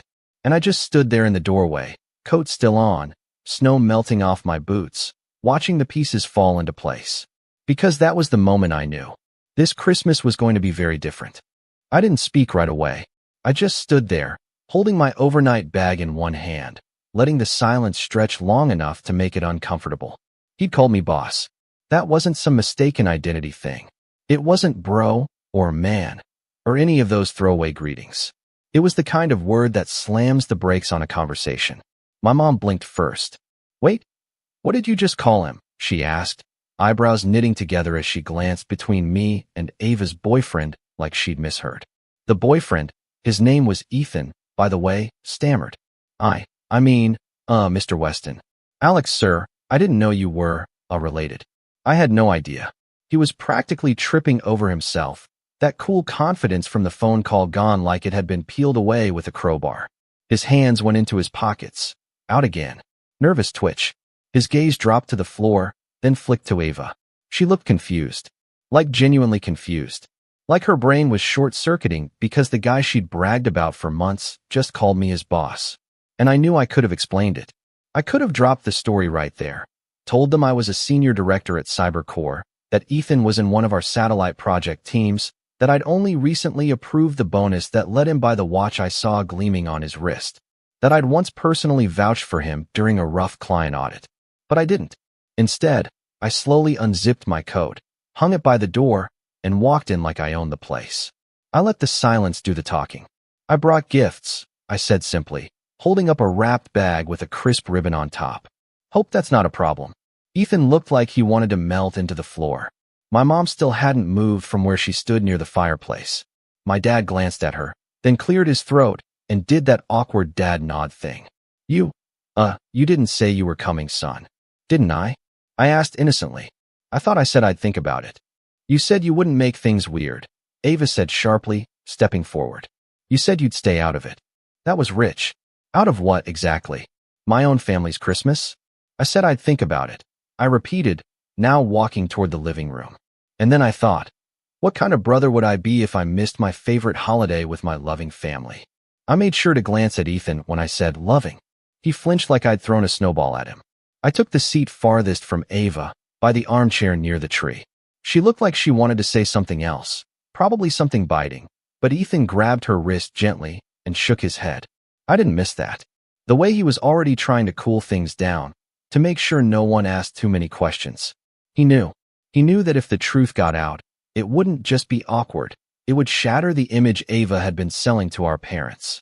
It would flip the script, and they weren't ready for that. Mom finally forced a smile. Well, it's nice of you to bring gifts. I suppose you can stay for dinner. Just, please don't bring up work, okay? We're trying to keep things elegant this year. Elegant. Right. Because I guess that's what we're calling emotional exile now. I didn't argue. I just nodded. Of course. Wouldn't want to embarrass ourselves. Her smile twitched. Dinner wasn't for another hour, so everyone went about their fake small talk, pouring wine, nibbling appetizers, making a show of pretending everything was normal. I sat back and watched the performance. That's when the real fun began. See, every year, my family does this little gift swap game. Everyone draws a number. You pick a gift from the pile or steal one from someone else. Harmless on the surface, except that for the last 6 years, I've mysteriously pulled the lowest number every single time. Once I got a gas station gift card. Expired. Another year, it was a snow globe that still had the price tag on it. $2.99. And Ava? Oh, she always got the best stuff. Designer scarves. Premium earbuds. Spa gift cards. But I showed up this time with a gift bag that looked suspiciously expensive. Black mat with gold trim, tied tight with real ribbon. I didn't say what was inside. Just placed it dead center in the pile, made sure it caught Ava's eye. She couldn't help herself. When her turn came, she lunged for it. Oh, what's this? She purred, holding it up for everyone to see. This looks fancy. I just sipped my cider. Must be from someone generous. Inside was a high-end skincare set, imported. Boutique stuff, not sold in stores. I'd seen her Instagram story last month whining about not being able to find it anywhere. She lit up like a kid on Christmas. Oh my God, I've been looking for this. Then she turned to Ethan, grinning. Babe, you didn't have to. Ethan opened his mouth, closed it, looked at me. I raised my brow. That wasn't from him. She froze. What? I took another slow sip. That was from me. And you could hear the temperature in the room drop 10 degrees. Ava laughed, but it was tight. Right? Sure. Like you'd even know what this brand is. I do, I said calmly. Because I pay attention when people I care about say what they want. Even if they think I don't. She stared at me. Eyes narrowed. I could see the thoughts running through her head. She didn't like that. That I'd upstaged Ethan. That I knew her well enough to buy her the things she wanted. And that her boyfriend didn't. I could almost hear her trying to justify it in her head. Maybe he just got lucky. Maybe he's lying. Maybe it's a fake. But she didn't say any of that. Instead, she stood up and announced she was going to get more wine. She didn't come back for 10 minutes. While she was gone, Dad finally leaned toward me. So how do you know Ethan? He tried to sound casual, like he wasn't dying to know what had just happened. I shrugged. He works for one of our teams. Good guy. Bit green, but smart. Ethan coughed. Alex's team. Well, technically he oversees several divisions now. Mom blinked. Wait, what do you mean overseas? I set my cider down. I'm one of the directors at Cybercore. Have been for 2 years. Got promoted last summer. Dead. Silence. I didn't gloat. I didn't smirk. I let the silence hang there because that's what they always did when Ava accomplished something. But now it was me, and they didn't know how to process it. Oh, my mom finally said. That's surprising. You never mentioned it. You never asked. She flinched. Just a little. Ava returned a few minutes later with a fresh glass of wine and a forced smile. She didn't say anything, but her eyes darted to Ethan, then to me, then back again. You could practically see the wires sparking behind her eyes. The rest of the night was tension wrapped in tinsel. Ava made subtle digs. Some people just fall into promotions these days. Mom changed the subject every time I started to talk. Let's not get too deep into work stuff, okay? We don't want to bore anyone. Dad asked Ethan more questions than he'd ever asked me growing up, even after learning I was his boss. And every time I responded politely, their smiles got just a little tighter. Later, while we were clearing dishes, Ava cornered me in the kitchen. You're enjoying this, aren't you? She hissed. Enjoying what? I asked, loading a plate into the dishwasher. Making everyone feel small. Showing off. I turned to her slowly. I'm not showing off. I'm existing. You just don't like that it doesn't revolve around you this time. Her nostrils flared. You think you're better than us now? I leaned in slightly. No. I think you've always thought you were better than me. And I just stopped agreeing. She didn't have a comeback. And that's when I knew. This wasn't about Ethan. This wasn't even about me. This was about control. For the first time in years, Ava wasn't the center of the story, and she couldn't stand it. But the real twist? It hadn't even dropped yet, because I hadn't told them why I came back. Not really. And Ethan? He was still hiding something. Something I wasn't sure he wanted my family to know. But I was about to find out. And when I did, it would change everything. Let me tell you something about betrayal. It's never loud. It doesn't always scream, or slam a door, or come with some grand reveal. Sometimes, it walks in wearing a smile. Sometimes, it serves you ham and pours your wine and laughs at your jokes, until you realize the knife's already in your back. After that moment in the kitchen, things didn't immediately spiral. In fact, the house grew quiet again. Too quiet. The kind of quiet where people are pretending so hard to be normal that the air hums with it. You could hear the tick of Dad's old wall clock all the way from the den. I went back to the living room and sat down in the armchair, watching the fire dance behind the glass. Mom was straightening throw pillows that didn't need straightening. Dad had pulled Ethan aside, whispering something in low tones, casting furtive glances in my direction. Ava? She was back on her phone, thumbs tapping furiously, probably texting one of her friends about how insufferable I was being. It was Christmas Eve. At some point, Mom brought out dessert, her signature peppermint cheesecake. Normally, I would have looked forward to it, but everything tasted like cardboard now. I pushed it around my plate, offered a few polite bites, and waited. Because something felt off. Ethan wouldn't look me in the eye. Every time I asked him a question, about work, about projects, about his plans, he'd answer in short bursts. Nervous. Like someone who expected a trap. At first, I assumed he was just embarrassed. I mean, he'd been paraded around the family as some hotshot executive, only to discover that his boss was the very guy Ava and my parents had spent years mocking. But this wasn't embarrassment. This was fear, and not the kind you get from awkward social dynamics. This was deeper. I didn't say anything, just filed it away in that mental folder labeled weird things to figure out later. After dinner, the rest of the family disappeared into their usual traditions. Dad watched football. Mom cleaned up obsessively, muttering about crumbs. Ava disappeared into her room, slamming the door loud enough for me to hear from the hallway. I stayed in the guest room. Same one I'd always been assigned. The small one, with the drafty window and a mattress that remembered every argument we ever had in that house. I sat on the edge of the bed, scrolling through emails on my work phone when I saw it. A message, timestamped 6:11 p.m., from Ethan. Subject, please don't say anything. I stared at it for a moment, thumb hovering over the screen. Then I opened it. It was short, barely 3 sentences. Alex, I didn't know you were Ava's brother. Please don't mention our project to anyone, especially not her. I can explain. Just not here. Not now. There it was again, that fear. Not embarrassment. Not pride. Fear. And the phrase our project made something twist in my stomach. Because the last time I checked, Ethan wasn't assigned to any project with my name on it. Not directly. Not officially. I tapped the screen a few times, pulling up our internal dashboard, filtering through teams, divisions, contractors. His name didn't come up under my unit. Not anymore. That's when I remembered something. 2 months ago, we'd flagged a potential data breach in one of our EU-side client networks. Nothing had come of it, at least, not yet, but one of our junior analysts had mentioned odd access patterns tied to a mid-level developer. A guy bouncing IPs from Berlin to Boston, accessing partitions he wasn't supposed to be near. I hadn't thought about it again. The case had been reassigned. But now, something was clicking. I sent a quick message to my assistant, asking her to flag any old access logs tied to Ethan's employee ID. It was late, so I wasn't expecting a reply. But I had a feeling something was going to come to the surface. The next morning was quiet. Too quiet for Christmas morning in a house that used to erupt with excitement over stocking stuffers. I woke up to find the coffee already brewed, a few half-hearted gifts on the hearth, and Ava sitting on the couch like she hadn't slept. Ethan stood near the tree, arms crossed, face unreadable. My mom turned when she heard me enter. Oh, you're up. No, Merry Christmas. No, did you sleep okay? Just that flat acknowledgement, like I was the last guest at a party no one wanted to throw. I sat down on the armchair, letting the silence settle. Dad cleared his throat.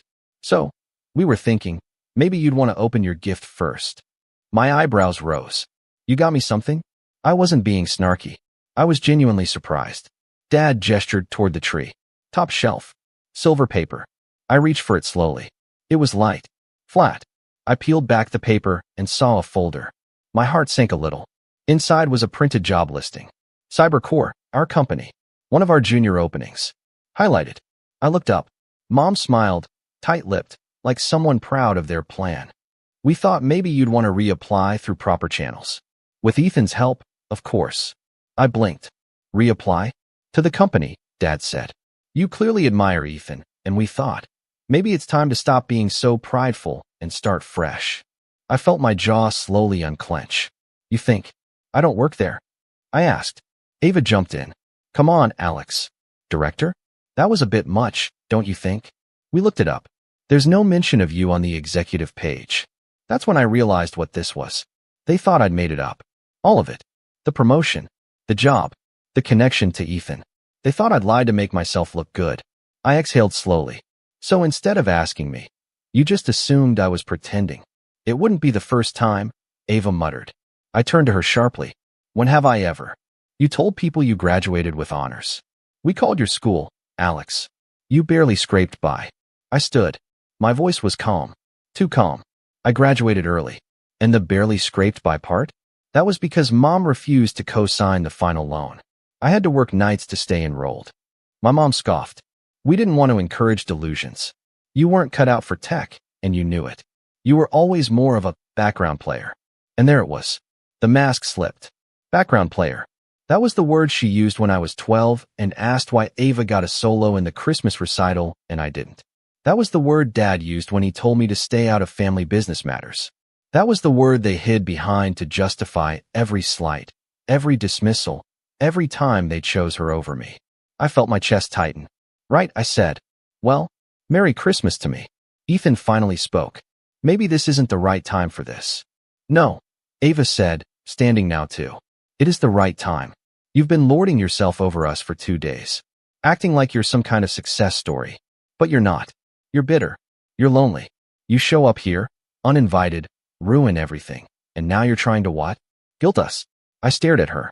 I wasn't uninvited. I was disinvited. Remember? She rolled her eyes. Semantics. I couldn't believe it. Even now, after I'd proven my status, after Ethan had called me his boss, they still twisted the story to fit their narrative. Then Ethan's phone buzzed. He pulled it out, glanced at it, and paled. My own phone buzzed at the same time. A message from my assistant. Subject, access logs, confirmed breach. You were right. Cross-referenced Ethan MSID with the flagged logs. Unauthorized access confirmed.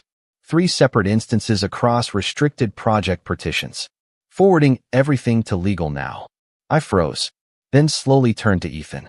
What's Project Stonewall? I asked. His face went white. What? You accessed it 3 times. Illegally. From an unsecured device. You bounced IPs to cover it, but you left a signature. Ava looked between us. What are you talking about? I turned to her, voice cool as frost.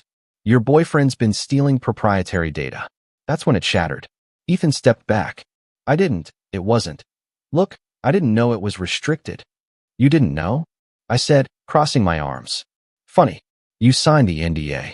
Mom looked stunned. There must be some mistake. I shook my head. There's no mistake. He used your Wi-Fi. From this house. The first breach happened 2 nights after he first visited. He's been using you. No. Ava. I swear. Ethan reached for her. She slapped his hand away. You used me. I thought he was bluffing. Ethan said, Eyes still on me. I thought you didn't know. You thought I was a nobody. I replied, echoing her words. Ava stepped back, arms crossed tight across her chest. Get out. Ethan turned to her. What? I said get out, she snapped. I don't care where you go. Just leave. He looked to my parents, but they offered no lifeline. No one said a word as he gathered his coat and practically sprinted out the front door, slamming it behind him. The silence left in his wake was deafening. My mom turned to me, eyes wide. You knew all along? I stared at her. I didn't. But I found out. Because I pay attention. Because I give a damn. Unlike you. And then I saw it.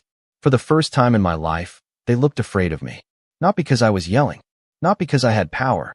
But because, in that moment, they realized just how badly they'd underestimated me. And I wasn't done yet. The silence after Ethan left wasn't satisfying. It wasn't triumphant. It was heavy, the kind of silence that seeps into the walls. No one spoke for a long time. Not even me. Not at first. I just stood there, staring at the door that had slammed shut behind him. Part of me expected someone, anyone, to break the tension. Maybe Ava would finally admit she'd known something was off. Maybe Mom would rush to defend her golden girl, spin the narrative again, claim I had embarrassed them somehow by exposing Ethan's betrayal. Maybe Dad would try to play referee, like he always did. But instead, they all just stood still. 3 statues in a cold room. I could feel the weight in the pit of my stomach. Not because Ethan was gone, he was a parasite. I didn't feel sorry for him. I felt empty, because deep down, a small, stubborn part of me had hoped this would change something. I'd thought, for one naive moment, that exposing the truth might finally force them to see me. Not as the black sheep, not as the second-rate kid, but as someone with worth, someone they could respect. But instead, they looked uncomfortable. Not sorry, not reflective, just inconvenienced. Ava broke first. She turned, stormed into the kitchen, and I heard the unmistakable slam of a cabinet door. Mom followed her, muttering, "We'll talk later, sweetheart," before disappearing into the kitchen too. Only Dad stayed in the room with me. He sat on the couch slowly, like his body had aged 10 years in the last hour. I glanced at him, expecting him to speak. He didn't. I waited. Still nothing.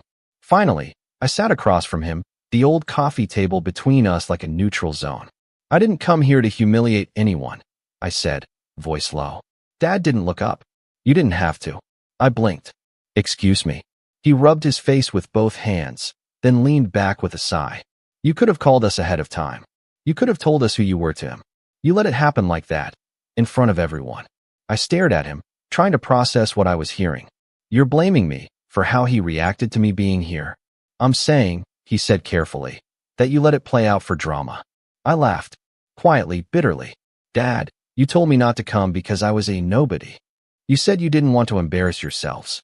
And now I'm the one who stirred up drama." He flinched, just a bit. "That was your mother speaking." You agreed with her."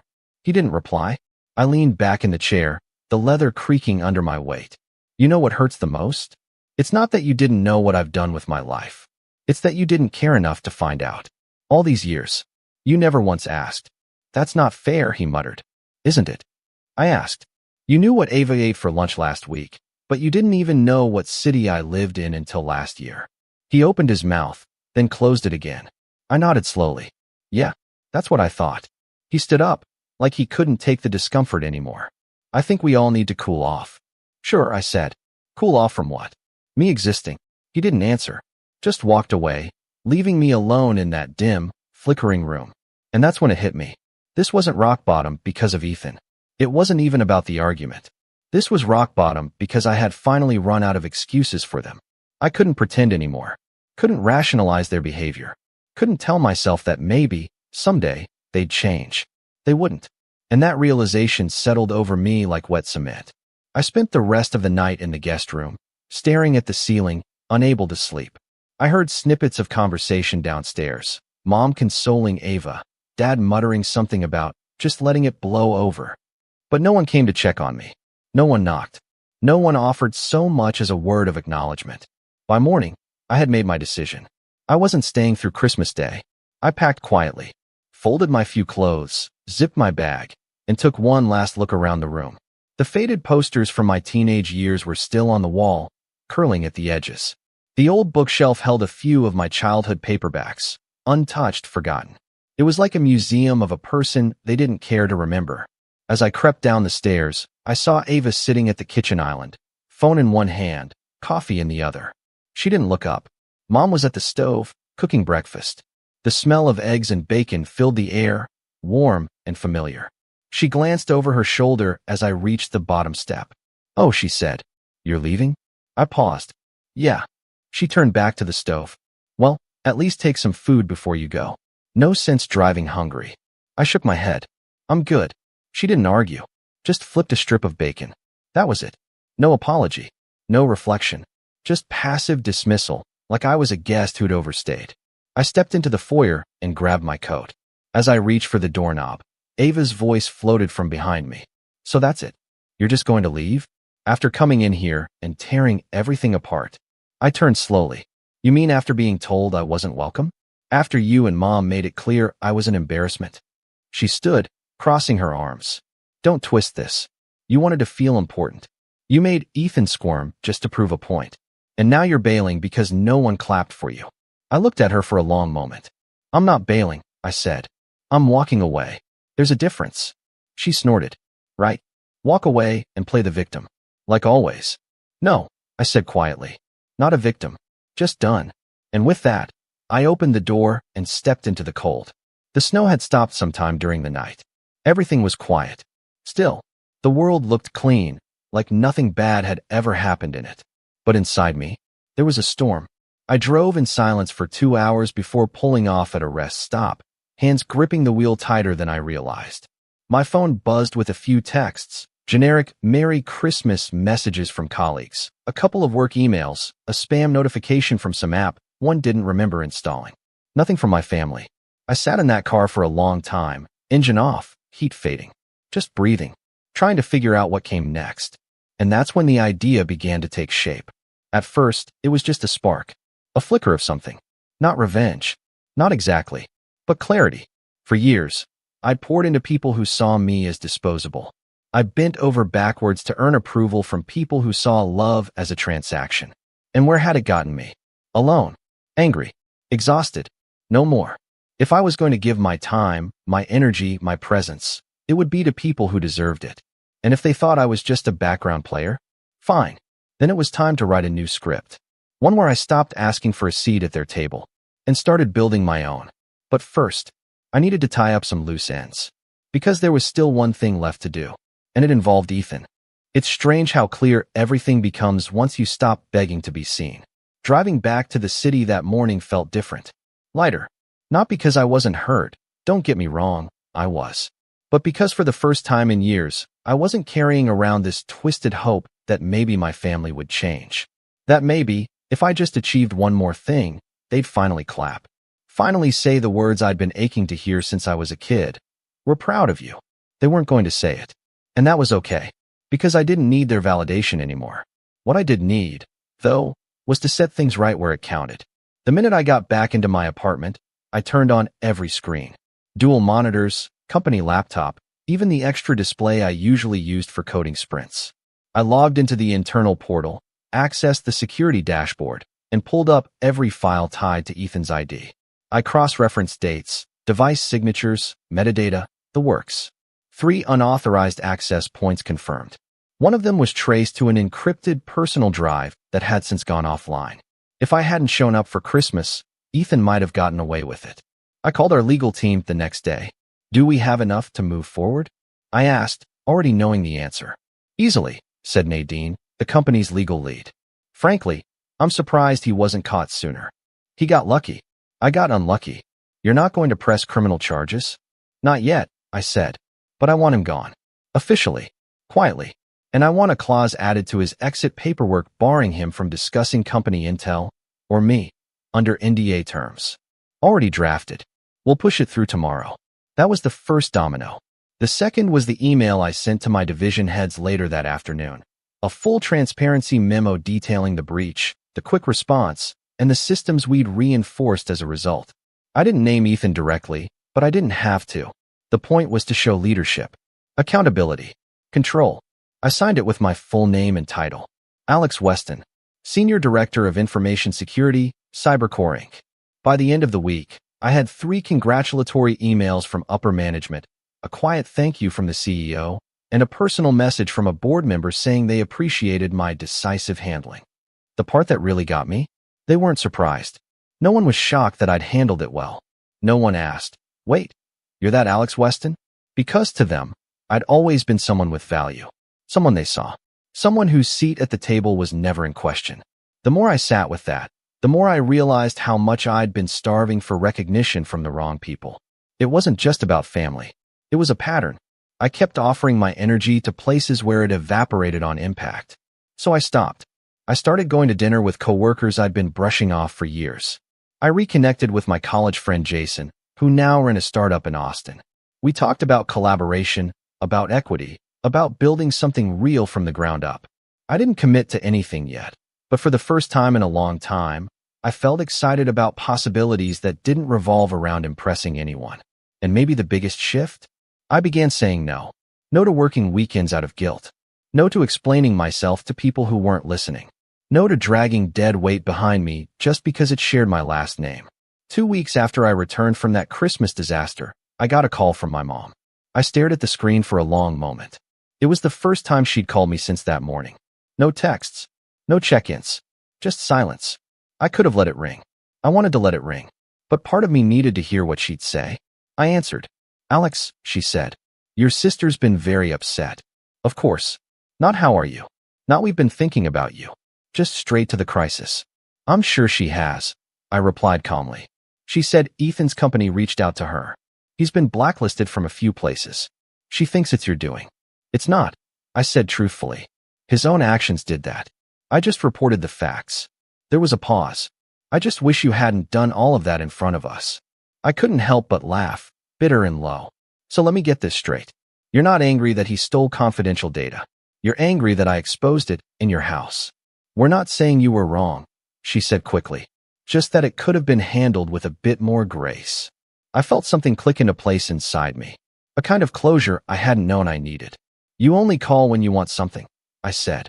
"You called to uninvite me from Christmas. You didn't call to apologize after everything happened. You didn't check on me. But now that Ava's hurting, suddenly I matter." "That's not true." "It is. And I'm not angry about it anymore. But I see it now. Alex, I'll always be your son. But I'm done fighting for a role in your play. I have my own story now." She didn't speak, just let out a breath that almost sounded like disappointment. But I wasn't disappointed. Not anymore. I was done performing. I hung up gently, not in anger, just, finally, in peace. And that's when the third domino fell. A week later, I was invited to present at a cybersecurity summit in DC. One of the keynote panels had dropped a speaker last minute, and the organizers had heard about the Ethan breach. They wanted someone with experience, with poise, someone who could talk about internal security vulnerabilities and leadership under pressure. I said yes. The talk went well. Really well. Standing ovation. Someone from the Department of Defense asked for my card. Another guy from a think tank said he wanted to put me in touch with a venture firm looking for CTO candidates. When I got back to my hotel room that night, I stared out the window at the glowing skyline, still wearing my badge lanyard. And I realized, this was it. This was the rise. Not because I was on stage. Not because of the applause. But because I didn't need anyone to validate it. I didn't take a picture. I didn't post about it. I didn't text my parents. It was mine. All of it. And I knew, really knew, that I was never going to be the background player again. But as with all stories, even rises have shadows. Because when I finally did hear from Ava again, she didn't call to apologize. She called to blame me. And what she said changed everything. When Ava finally called, her voice didn't crack. No tearful apology. No reflection. Just raw, simmering resentment. I was in my office at the time, late evening, the city skyline flickering behind the floor-to-ceiling windows. It had been a long day, conference debriefs, internal restructuring, and a budget approval that finally freed up 2 new hires I'd been pushing for since Q2. I had just settled into my chair with a fresh cup of coffee when my personal phone rang. Her name lit up the screen like a warning flare. I considered letting it go to voicemail. Honestly, I wanted to, but something in my gut told me to answer. I tapped the screen, lifted the phone to my ear. "Alex," she snapped. "What did you do?" I didn't answer right away. Just let the silence stretch. She hated that. "What are you talking about?" I asked finally. "Ethan," she bit out. "He's being investigated. By Interpol." That got my attention. Interpol. I repeated slowly, brows drawing together. Yes. Something about European data laws. Cross-border compliance. "You started this." "I reported internal breaches," I said calmly. "That's it. If he crossed into international territory, that's on him." "You ruined his life," she hissed. I almost laughed. "I ruined his life," I said, sitting up straighter. "Ava, he was using you. He accessed confidential networks under your roof. He tried to siphon client IP. This wasn't some misunderstanding.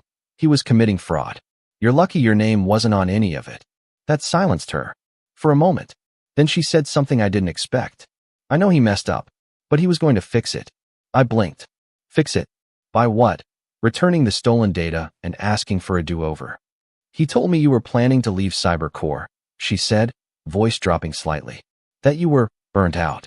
That you were considering starting something smaller. A consultancy. I stiffened, because I had talked about that. To a few people. Quietly. Over lunch. Late-night planning sessions. It wasn't public knowledge yet. Not even formalized. How did he know that? I asked, ice creeping into my tone. She didn't respond. Ava, I said more firmly. How did Ethan know about my exit plans? He saw something, she said eventually. On your laptop.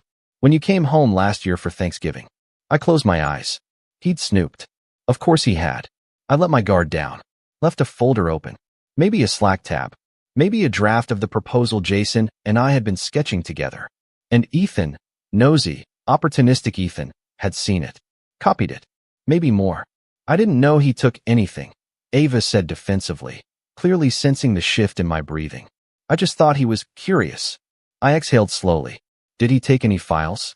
Notes? Anything tied to the proposal? She hesitated. Too long. Ava. There was a folder, she said. He had it saved under a different name. He said it was nothing serious. I didn't look. I felt the anger rise, slow and heavy. Not the volatile kind. Not the yelling kind. The cold kind. The kind that settles into your bones and waits. I ended the call without another word.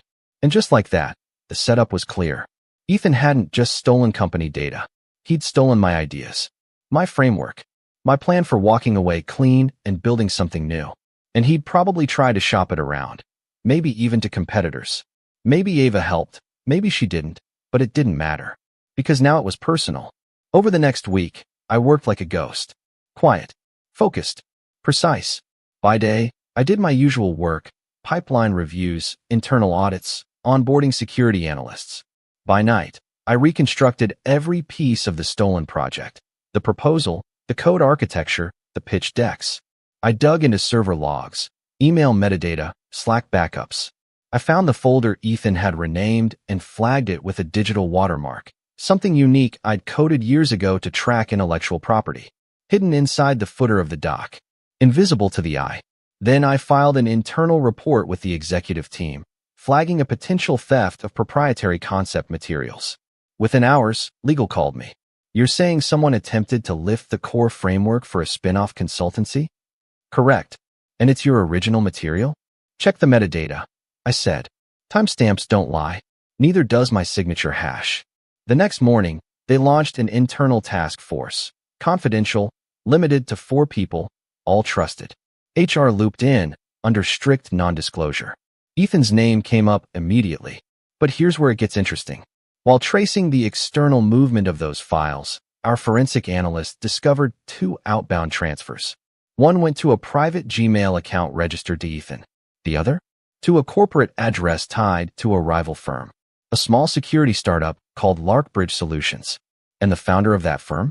Jason, my friend. The one I'd been having those casual brainstorming lunches with. The one I'd shared early drafts with. I sat at my desk for a long time after that, replaying conversations, pauses, questions he'd asked that, in hindsight, felt too specific. Moments I'd brushed off as natural curiosity. Compliments that now felt like cover. He'd gone behind my back, used Ethan as a bridge, and I'd been too comfortable to notice. It hit me like a brick to the chest. But it didn't break me. It focused me. Because now I had everything I needed. Ethan had stolen internal data, violated corporate NDA, and leaked confidential material to an outside firm. Jason had accepted it, folded it into his own roadmap, and begun quietly building his version of my dream. But they didn't know what I knew. They didn't know the watermark was embedded, that I had proof, that I had witnesses, that I had full access to every system that mattered. And best of all, they didn't know that Cybercore executive team had already offered me a private equity fund to build a partnered spinoff, with full legal backing and seed capital, if I wanted to go solo. I hadn't accepted yet. But now, I was ready. Because it wasn't just about building something new anymore. It was about making sure the people who tried to use me as a stepping stone realized just how far below me they really stood. The rise wasn't about getting even. It was about proving, quietly, ruthlessly, definitively, that I wasn't someone you could dismiss, ignore, or steal from. I was done asking for a seat. I was about to flip the whole damn table. And Ava? She had no idea the part she played. But she'd learn soon enough. Because when I made my move, it wasn't just going to shake Ethan or Jason. It was going to send shockwaves through everyone who ever thought I was the background player. Revenge isn't loud. That's what people get wrong. They think it's some explosive moment, a shouting match, a slammed door, a dramatic confrontation in front of an audience. But real revenge, the kind that actually lands, is quiet. It's precise. It's a scalpel, not a hammer. And I've been sharpening mine for weeks. I didn't tell anyone what I was doing. Not my coworkers. Not my assistant. Not even the few friends who still asked about my family from time to time. Every move I made was calculated, controlled, and executed under strict legal advisement. If I was going to do this, I was going to do it right. The first step? Documentation. I compiled everything. Every timestamp. Every stolen file. Every Slack message and email thread that proved I'd originated the proposal Ethan and Jason had tried to repurpose. The server logs showing the IP addresses. The metadata from the stolen pitch decks. The hash signature embedded in the footer code. All of it. I packaged it into a secure report, complete with legal summaries, and submitted it to CyberCore executive legal team. They didn't ask questions. They didn't need to. The evidence was overwhelming. 2 days later, I received an encrypted email from Nadine, our head of legal. Full internal review complete. Action recommended. NDA enforcement, cease and desist order to Larkbridge Solutions, and termination of all involved internal actors. It was already in motion, but I wasn't finished. Because this wasn't just about holding Ethan accountable anymore. It was about making sure Jason felt the weight of what he'd done. So I made a phone call. To a client. A very large one. See, one of the reasons CyberCore had kept me around for so long, beyond my work ethic and spotless record, was because I was what you might call client sticky. Meaning, when I moved, my clients followed. Especially the big ones. And Jason? His little startup had just landed a contract with one of my legacy accounts. A Fortune 100 bank. And what Jason didn't know, what he couldn't have known, was that I still had an active oversight clause tied to their cybersecurity roadmap, which meant I had final say on all third-party integrations touching that account. I scheduled a meeting. The call was brief. Hi, this is Alex Weston. Just a heads up, there's an IP conflict of interest involving your new vendor, Larkbridge. I'd recommend putting that partnership on pause until legal finishes their review. No further comment for now. That was it. 10 seconds. 48 hours later, Larkbridge's contract was frozen. And Jason? Well, he called me.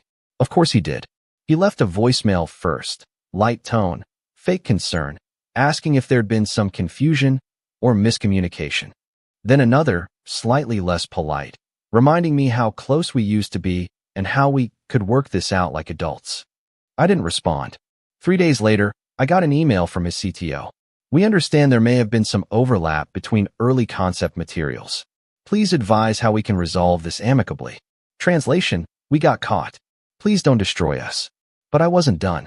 Because just as the legal orders went out and Larkbridge scrambled to halt development on a stolen roadmap, CyberCore announced a new initiative, an elite, internal innovation incubator for next-gen security models. Guess who was named director? Yours truly. And guess what the first project was? A fully funded spin-off company using the exact framework Ethan and Jason had tried to lift. My framework. My rules. My equity. Within a week, I had a new office, a new team, and full autonomy to build what I'd originally dreamed of, except now, I didn't have to bootstrap it. I had resources. I had backing. I had the legal blessing of a $5 billion company watching my six. And Ethan? He signed his NDA and exit agreement under pressure of pending criminal charges. We didn't prosecute, for now, but his career in tech was effectively over. Blacklisted from half the industry. The other half didn't want to touch him once the word spread. He tried to contact Ava again. She ignored him. At least, that's what she claimed when she texted me 2 weeks later with a very long, very dramatic message. I didn't know he stole from you. I didn't know he used me. I was just trying to keep the peace. You've always been distant, Alex, and I didn't know how to fix it. I stared at that message for a long time. I could have said a lot of things. Could have pointed out that she never once called me when I got promoted. That she never invited me to her birthday parties or shared my wins with the family. That every time I tried to connect, she shut me down with a smirk and a passive-aggressive jab. But instead, I replied, I'm not distant. I'm just done begging. She didn't respond. Neither did my parents when they found out what happened. Word traveled fast once Ava cracked and told them. I never heard from Mom. Not once. No apology. No reflection. Dad sent a one-line email. I hope this power trip was worth it. I laughed when I read that. Because it wasn't a power trip. It was just a correction. A quiet one. A necessary one. And now? Now my life is clean. Quiet. Focused. Mine. The company I built is thriving. We've secured 2 major clients, hired a team of engineers I trust with my life, and are developing a suite of tools that I know will shape the industry. No Ethan. No Jason. No Ava. Just me. And for the first time in years, I don't feel small. I don't feel invisible. I feel free. And the best part? I didn't burn a single bridge. I just made sure they could never cross mine again. Fallout always arrives after the fire. Quiet at first, like distant thunder. Then it rolls in, ash thick in the air, the full weight of everything scorched finally settling onto the shoulders of those who thought they were safe. That January was the coldest I could remember. Maybe not by the weather forecast, but by the messages. The silence. The strange, awkward texts that started trickling in, not just from Ava, but from people I hadn't heard from in years. Family friends. Distant cousins. Even one of my mom's old book club ladies. Hey, just heard about everything. I always knew you were smart. Your mom is still trying to understand how it all happened. Are you going to press charges? You could, right? Somewhere in that noise was a strange kind of justice. Not revenge, not satisfaction, but validation. And it didn't come with applause or celebration. It came with confused whispers, with stammering questions, with people finally seeing what I'd been screaming silently for decades, that I was not the forgettable one. The first real fallout came when Lark Bridge collapsed. It didn't happen overnight. Startups rarely do. They limp, slowly, painfully, with funding rounds drying up like puddles in the sun. Jason had tried to pivot after the cease and desist hit his inbox, but by then, the damage was irreversible. His investors pulled out. Half the team quit within 2 weeks. And the client he'd poached, my old legacy account, didn't just terminate their partnership. They blacklisted him across their entire vendor network. The last I heard, Jason had moved to another state, tried rebranding under a different company name. But in tech, especially cybersecurity, your reputation doesn't reset just because your domain name changes. Word spreads, and black marks stick. He sent me an email once. Short, desperate. Let's be honest, this was overkill. I made a mistake. You didn't have to nuke the whole company. I didn't reply, because I didn't nuke anything. I just made sure the right people saw what was already there. That he built his empire on stolen blueprints. That the success he claimed wasn't earned. It was borrowed, repackaged, and sold under a different name. And the market doesn't forgive fakes for long. Then came Ethan. While Lark Bridge disintegrated, Ethan found himself unemployed, disgraced, and flagged on every internal hiring system across the top 50 firms in the sector. Legal kept it civil. We didn't pursue criminal charges because the forensic team agreed there hadn't been actual sales of data, only unauthorized access.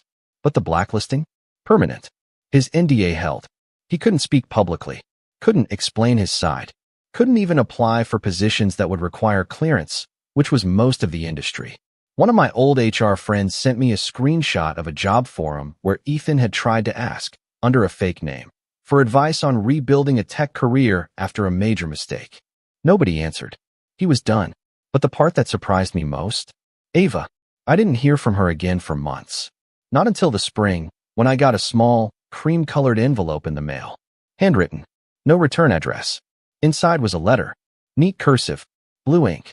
Scented faintly like lavender. Alex, I don't expect you to read this.